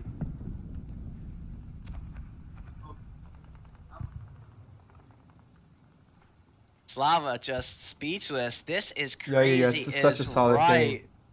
Yeah, I mean, I think Slava's just caught up analyzing how many units are going to die, who's going to die, who's going to damage what, who's going to capture what. There was no assault, I think, on that Sturm. No. So they will neutralize. That is, it's a sacrifice, but is it worth it? I think so. I think so. What is going on with these riflemen? Are they assaulting? I don't know, because that's on a capture point. I don't know what's going on there. They're just right in front of the spawn line. There was a tank trap. Yeah, they set a tank trap and then they moved away too, because they didn't want the kitten crowd capturing that. So that's the reason for the tank trap there. Yeah, we're just gonna make it purple, just so that people can see, folks. But yeah, that Kettencred, yeah, that was the play. Again, I saw that Kettencred. I did want to point it out because there was a rule change from first edition to second with that barbed wire. Used to be razor wire, and I didn't necessarily want to hint him that way because I don't even know if that was the best way to go in the end. Because again, we'll see how that plays out for him with the Kettencred not being able to go where the tank trap is now in second edition. So we'll see how it all plays out. Damage is all being assigned across the board. Slava's on point there, just showing for those viewers that we are in the damage phase at the bottom of the screen. So And the crazy part is this major still has not left this hex. Even with 15 cubes, Yeah. people want more. There's some people that play this game that are like, let me move all my units. If you just move all your units, what's the tactical decisions? A lot of games have that, but on the counterpoint, this cube system is the highlighted feature of this game. It is the core integral part of how many cubes, and now it's emphasized with this new operations deck that's added in. That was a stretch goal. We really wanted to get it in, so it was like a very early, I think it was like the first or second stretch goal, one of the early ones. And this operations deck just kind of showing that fluctuation each round. Low CP, low command points, high. We had the 15 this turn, this round. So we'll see how this all plays out. But just so many targets, such a huge sprawling front line, as you can kind of see, just nearly the entire cross section of the map. As all these vehicles and units from both sides. Again, Tassos leading the U.S. Americans, just so much aggression. Verdugo commanding these OKW. And even though, again, he's new to the game this week, he's played so many games, I think he's doing such a fantastic job. Has the lead 14-10. Those, again, wanting to know the VP totals, with Dugo still having 4 of the VP capture points out of the 6 on the map. I think all things said, is U.S. even threatening any of them? I don't think so, right? It's just. Oh, he does not go for the Stewart kill. I'm not sure about that. He's going straight for the Jeep kill. I don't know. I don't know. Does he know the Stewart has 3 health? Because there's no health dice on him. That's something that needs to be asked because the updated change. Yeah. Well, I mean, I think he just wants to kill the Jeep. I think it's fine. I mean, at least somebody should at least put health dice on that to signify. I'll help out with that there. There we go. Thank you. Because, man, I wonder if he doesn't know. He should know. I mean, but I wonder if he... Yeah, I'm sure he probably knows. But either way, I don't know if this was... Does Dugo? No, it was 3 health. It wasn't shown on the unit. Because I'm thinking he's actually going to switch it. I mean, it almost would be kind of strange not to, because that thing is just so much. That's fine. I could see it either way, right? It does look like he does switch. I don't know if he was aware. He does switch. He thought it was ZQs. Yeah, too. Yeah, I mean, I just want to be fair to both players, because the That's Stewart a big was one. recent. Because he'd be really upset with that. Whew. Yeah, the Stewart was recently buffed, so we do want to try to keep it fair. Because the Stewart is kind of, it's tough trying to find the right line of this kind of Stewart-focused commander, as we're seeing. It can capture points. It's like a mini Sherman. Where's the balance line? How does it compare to the Sherman, the Wolverine, the Greyhound Tier 2 that's also Tier 2 like the Stewart is? So you just want to find that sweet spot where this commander is enticing enough, but the unit just kind of finds the right balance. And we'll see. I think, we kind of see it where Tassos is evaluating that he still wanted the Shermans, where, again, I kind of thought perhaps I would at least got one Stewart. So on his left side. So we'll see how this all plays out, folks, as they're kind of still squaring away the damage in this damage phase, and they're going to be rolling shortly. So we'll see how it all comes. This might sound strange, but I probably would have put the 2 HE shots from the Stuka on my building, because it's already dead guaranteed, and doing the 2 splash on hopefully the 2 armor piercing American unit, or doing some kind of damage to that unit there, because full health, it's so all over the place. Is he spotting those riflemen in the back? That's where the Stuka's aiming. He does see vision of this Sherman, so he's not just trying to hit both Shermans. I don't think he has spotting of that rifleman in the back with the 2 AI. No. I think maybe the play was... It's tough, right? Do you want to risk sacrificing that Lugs and keep vision? I think I would have maybe left the Lugs a little bit further forward, and just to be that spotting, because it has 3 spotting, especially if he was planning to use the Stuka. Again, under time pressure, 15 Jeep cubes. is dead. The players spent 15 cubes in 3 minutes, folks. Just the Stewart is dead. analysis, decisions, so many things just dying here as we predicted for US, as Tassos predicted. Oh, I think they're just kind of putting things on to roll for it. No, they're trying to see what's killing this guy here. Yeah, I think just a lot of analysis. Tassos likes to always, it's kind of his mouse is pointing around, swirling around. Just, people are just trying to show. I imagine Tassos maybe could be perhaps a little upset. Just again, that Stewart's health wasn't shown. That's again the second edition. We are including in the update kit as well as in the core box these health pip dies. So if you use a vehicle tray, it just kind of slots right in. You get the color coordinating with the heavy vehicles having red, the light vehicles having yellow, and placements having purple dice. So as you're seeing them on the screen in TTS, that kind of was a motivation factor for including them to try to keep all these health values clear and precise, so people in the damage phase doesn't need to say, oh, again, how much does your Stewart have? Oh, how much does your Sherman have? Just a lot of people, especially in this high level, might be hard, especially for a new player, especially learning and memorizing all these units as it's kind of the game's also playing. So nice to see the health, the stats. Infantry models represent their health. So again, now second edition vehicles easily representing. Again, first edition had these gray dice. They worked fine. You could use those they were kind of meant for buildings, but they could have been used for units as well, but they were all gray. So again, just kind of these visual cues. Some people can easily tell some units being light vehicles, some being heavy, but trying to be as clear and just trying to offer the best product we can for our amazing backers. Why is he rolling the defense dice for the armor piercing? Before the HE. I'm not sure if HE he would get it, and then also the Rakettenwerfer would trigger the frontal Ooh, armor. 2 damage. Oh, 3 damage. That's right, because of 1 AP there. 3 damage. That's right. Yeah. Yeah. So I mean, now we're starting to see what the strategy was. And 1 damage to the Sherman also on the right side, because he missed the defense roll. Yeah, so again, I mean, that Sherman, if that was a Stewart, kind of countering my point, if that was a Stewart there, yep, there we go. Right, it would have been gone, because Stewarts only have 3, Shermans have 4. So, yeah, we'll see how this all plays out. Those Shermans just dove forward and did cause OKW to scatter, but we didn't roll their counter damage yet. The Volks is only he's on the ice. 2 defense dice. So, it does 2 defense dice for that. Taking Volks 2 damage, there. going down to 1 health. There is an ice roll there. Ice roll for Volks. I'm not sure if that was rolled. So AP damage on the ice. They do have a 1. Again, there's not that much ice, but we do want to make sure it is fair and balanced. This could come into play here, where the unit could die instead. Just kind of want to point that out. I'm not sure if they're catching on, but on the back of tier 3, it does have a 1 die roll. If it rolls red, the unit does go through the ice. Just trying to be fair to both players. Nice. And it does live. Yep, it is fair, and it does survive, doesn't sink through the ice. Just trying to keep things fair and balanced for both players, there is a little bit of rule there with the ice. There is less ice compared to first edition, but it is very integral. It is the frozen rivers and lakes. It is rolled now. Thanks. Just trying to keep, again, Adam's doing a fantastic job refereeing, but we're just trying to be on point, folks. This is for the grand prize, the all-in backer bundle of $599 value. We just want to be fair as possible to both sides.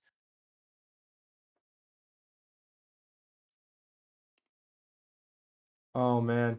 I want to run a poll again. I want to see what everybody thinks. Yeah, I know. Slava just loves to hear thoughts. I do too. I'm curious. Those watching, we have at least 14 watching in the chat. Again, imagine many are going to watch later, as they're doing this live during the Kickstarter, and then obviously available for those to watch later. I think people who are interested in this game could catch it, anytime, kind of hype them up for when this game comes, because this game is just jam-packed with action nearly from the beginning to the end, folks. We're playing to 24 victory points, a long mode game. No timer like with the previous rounds. We want to see this played out into full. Who wins? Who is the better player on this new map that was stretch goal unlocked, this Moscow outskirts, designed with the community live earlier this last week. So we'll see. I'm loving this map. What are your thoughts on this map, Slava? Yeah, it's really good. It's really interesting. I mean, this bunker definitely here is causing some stuff here. So it's super interesting how this bunker's playing a role. And the cathedral also on that side of the board. So it's kind of like this person has like two, but all these buildings blocking sight kind of goes into play too. It's super interesting. It's super interesting seeing it played out. Yeah, I think we can kind of see different bonuses to each side. Kind of we pointed out early, I think Tassos touched on a little bit, we didn't retouch on it, is that one of his riflemen could have jumped into that bunker and kind of duked it out inside that bunker with that early game Volksgrenadier that was in there.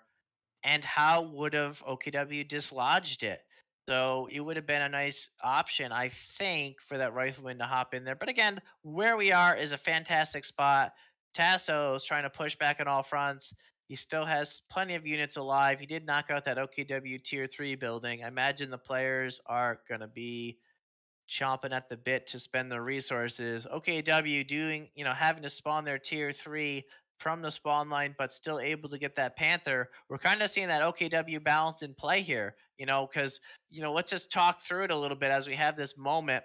OKW, before this change coming from first edition, that Tier 3 building had 6 health and a defense die nigh unkillable, and then what's the counterplay? Okay, yeah, if it was knocked out, they couldn't spawn their Tier 3 at all. It was just weird. And okay, that's kind of why it had to be 6 health, because if they lost it, they couldn't spawn Tier 3 units. I know, Slava, you had mixed feelings on it. And a lot of video game truists, I understand where you're coming from, but it is about finding the right balance. It's really hard because we want the best balanced product available to our amazing and appreciated backers. At the end of the day, OKW was just overperforming.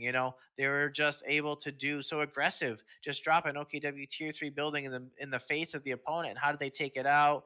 And then how do you find this just fine-tuned balance? And I think we have it in a good spot here, as we saw the US opt to take it out. So now this Panther does have to spawn in the spawn line. Yes. So man, I mean, even though the ally has such an advantage of resource, such an advantage army, he is behind by a lot of victory points. I think it is 20 right now to 14. 6 points behind, with the Axis player still holding 4 points. So this is going to be a tough one. He definitely needs to capture, like really focus on capturing this point here and this point here, just to even get a he already has that one next to the cathedral. If you're talking about Tassos. Oh, yes. So that's the one. These are the two he has. The one in front of his base, the one outside the cathedral. It's the other 4. Again, I think there's some regret, in my opinion. I don't know if he'd admit it. I don't really want to probably push him on it. But I think charging forward with those riflemen that used to be in that building, right? Staying in that building, like I said, why get the speed die? Just sit in that building, get that guaranteed victory point each and every round. Is it impossible to recover from this? I don't know. It is going to be critical. I could see perhaps Tassos kind of evaluating and saying, how do I get 10 points when my opponent only needs 4? It is really that 4. It is the game control. It's about controlling the victory capture points. So we'll see. I think Dugo played an amazing game, folks. He focused on the victory points, and that's what the game is about. If you're familiar with the video games, that in the video games is the only way to actually, because each player typically starts with 500 and it counts down for your opponent for each victory point that you own. There's no victory points in the video game from killing units. So that is the highlight. That is the strength of the design. Go ahead, Slava. Yeah, I mean, he actually, I think Dieter is asking, is it possible to recover? No, because technically his rifleman up top can actually assault this, removing the victory point. They're getting a victory point. And I mean, what's going to stop those riflemen? 4 health and 2 armor piercing? Nothing. Also, another thing is he can move the rifleman below up here to capture this point, but then he's got to survive. I probably maybe push a Sherman up here just to really put pressure. So if he can remove these 2 victory points here and here, he'll most likely kill this, but he's still going to be down to victory points. I'm not sure. It's going to be a tough one to recover from. And he definitely needs to run a major somebody up here. Can you do it in 2 turns? Yeah, I think that was the biggest mistake, as you pointed out, Slava. He needed to have the major forward, maybe a Jeep from the previous turn, to kind of push on the right side of the map, because he doesn't have anything to capture that building. It's unguarded. Correct. It was a free victory point. Just get something over there. At this high-level tournament, I know he had focused on the Shermans pushing forward on the left side, but what is he going to gain over there? It's not guaranteed to gain that victory point. He still isn't far enough wide to threaten the building on the left side. So this kind of map just showing with the different options. Like he said, he could have moved that major forward and put some damage on that building, right? So if you had something over there to spot, again, a lot of choices made. These players are under time pressure. There is a lot of game pressure. All these units, all these fronts. We'll see what happens. But Tasso's kind of arguably against the ropes here. Maybe they're counting things out. I think they're kind of, they're in the supply phase. Nothing has been spent yet, but maybe there's just a lot of analysis going on and discussion over, is it possible to come back? But folks, a lot of choices were made to get here. Don't get me wrong. Again, like I said, the infantry leaving that building, that has cost them at least, what, 4 victory points at this point? I think it's at least 3. Hey, Dugo. Hey, Tassos. Hello. Yes. So I'm gonna call the GG. Congratulations Oh, to no. Dugo to winning. Thank you. Considering at this point it is mathematically impossible for me to win anymore. So there's no reason to play another round. It is possible, I think. Well, not to win, but it's possible to go another round and possibly change the tie. Yeah, it is possible to go another round, but it's impossible to win if he gets at least 1 kill. It's gonna be impossible for me to get points if he gets at least 1 kill. And since I will start the next round, I think I could just move the grenadier here. It would be very hard for you to Yeah, I'm moving the grenadier there. I have almost nothing to kill it unless I the Sherman. made something to support. Yeah, you have the. I mean, we haven't done the building phase yet, but the point is. Wait, didn't we did do the building? Oh no, we didn't. No, we didn't. You're right, we didn't do. Yeah, we went on the building. The point is, he needs 4 VPs to end the game. He has 4 victory points. Yes. For me to not get, if he gets the 4 victory points, he wins because he's too many victory points ahead. So he would need to not capture a point, me capturing a point, at least 1, and him not getting a single kill, which is impossible. So I'm gonna call the GG, and Dugo is the winner of this tournament. Dugo. Now here's some things. Good game. Yeah, Good game. and I'm some things to think about. If you wanted to, you could have pushed your assault at this tier 2 with your rifleman. Would have killed it this round, giving you the victory point there away from him. Also threatening the Stuka, you'd have to back up. So one or the other's going to go. Sherman, yeah, you're saying he can go here, but you do have the Sherman to actually go out here and harass that. Another thing is you do have your Stuarts. A Stuart 5 can go 1, 2, 3, 4, 5.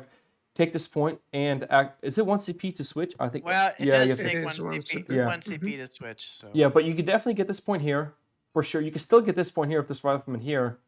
Possibly if it lives. If it lives. Do note that we didn't do the buying phase. And you still in the buying phase, that would change a bit. Yeah, because unless he builds another rocket in, if he builds a tank, it's going to spawn here. By the time he brings it up, I don't think. Well, all of that said.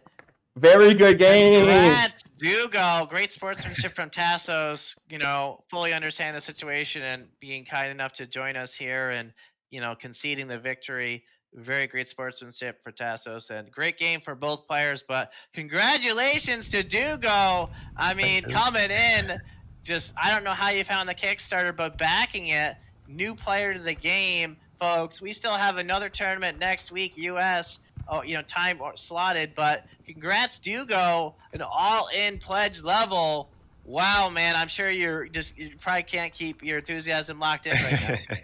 Yeah, I'm very happy, and all 3 games were very good, and especially with this one, it was very tense. Oh man, it was tense watching. It was very intense watching. And some things if you guys want to stay, you can rewatch the stream, but one thing we really weren't sure of, this rifleman here, we really hope it would just stay in this building and just stay harassing this point. I mean, I get it, you went down there. So many different options. That's what makes this game so good. There's a million things you could do, and that's why the game's so good. Yeah, and these slightly asymmetrical maps do come into play. There is the cathedral. Is this map perfectly balanced? Some maps are more symmetrical than others. The resources are symmetrical. Yeah, we could get into debate, is this map perfectly balanced? But I think, all things said, I'm very happy with how this map played. The bunker being very critical on that side. The cathedral, kind of people hopping in and out over there. No one hopped in the tower. 4 sight plus from the tower. Nothing there, but it would have been a good central location. To get some good spotting, perhaps, for either player. But this map, I'm very pleased with it. It's kind of this cool new Moscow outskirts, again, unlocked by our wonderful backers. Just the early stretch goal. And we'll see how this comes, in the final version when you get it. But just very exciting to see this, the focal point, the finale. I thought this was a great game. Just a lot of action. These close victory points, these close capture points, just 2 away, spread across the middle of the map. Just so much action. This map has too much action. I don't know. Each and every round, there was just carnage everywhere, folks. So if you like this map, very likely in this form or maybe slightly tuned, will be in the mission booklet. And just as a reminder, the 2-player core does come with Ardennes, and then this other map panel is one map panel of Stalingrad. So to play this one, ideally to play it like as crisp as this or slightly better, if we can get it any better, probably the ice. Again, we're going to focus a little bit on the ice, those watching. The Legacy map pack to give you the updated Stalingrad. But this map looking really good. Again, the Train Pack 2 Cathedral here on the Cathedral, the Train Pack 2 bunkers, the Train Pack 2 destroyed buildings. Just, it's up to you as a backer. Are you interested in that? This map is perfectly fine without it. Don't get me wrong. This map, I think, really just showed how much carnage and how much action you can have in this awesome game of Company of Heroes. So thanks for watching, folks. Congrats to Dugo. Any final thoughts, Slava? No, it was just really intense. I am so happy. Anybody else that watched the game could expect it was a really good game. Really good game. And the swap, even the people watching, Axis, the allies, even the spectators didn't know where it was going the whole time, which is exactly what we love about this game. You know what I mean? Even right now, the last vote, a lot of people were still thinking the Axis the allies had a chance of winning. You know what I mean? So, super interesting. Loved it. Yeah, very intense game, for sure. All right. Thanks, Slava, and we'll probably end the cast there. But again, folks, this whole tournament was great. We're going to have the U.S., again, next weekend, and some other live streams for you. If you haven't missed out on some of them, we're also going to have some faction overviews. We're also going to have another designer discussion, perhaps focus. I'm not quite sure yet. I had some ideas for that. And then we're going to go a little bit more into the products. I know we've had a lot of questions from the backers on all the different products. What do I want to back? And we're just trying to offer as many options. And we may have some surprises early next week. We'll see what's going to be offered. A lot of questions still remain in this awesome campaign. Again, it wouldn't be possible without you backers. So thanks for making this project come alive.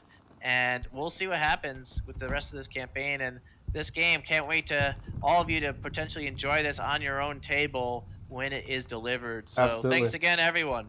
Awesome. And we flip the table. What was that? Flip the table? Yeah. Go on ahead. That's not on me. That's on Brian. It's Brian's table, not mine. Hey, flip it! Flip the table! Congratulations! Is it unlocked or do I have to click it? It's great Yeah, out. it's not. Oh, there it is! Flip the table. Pieces fall to the ground. And it just keeps falling.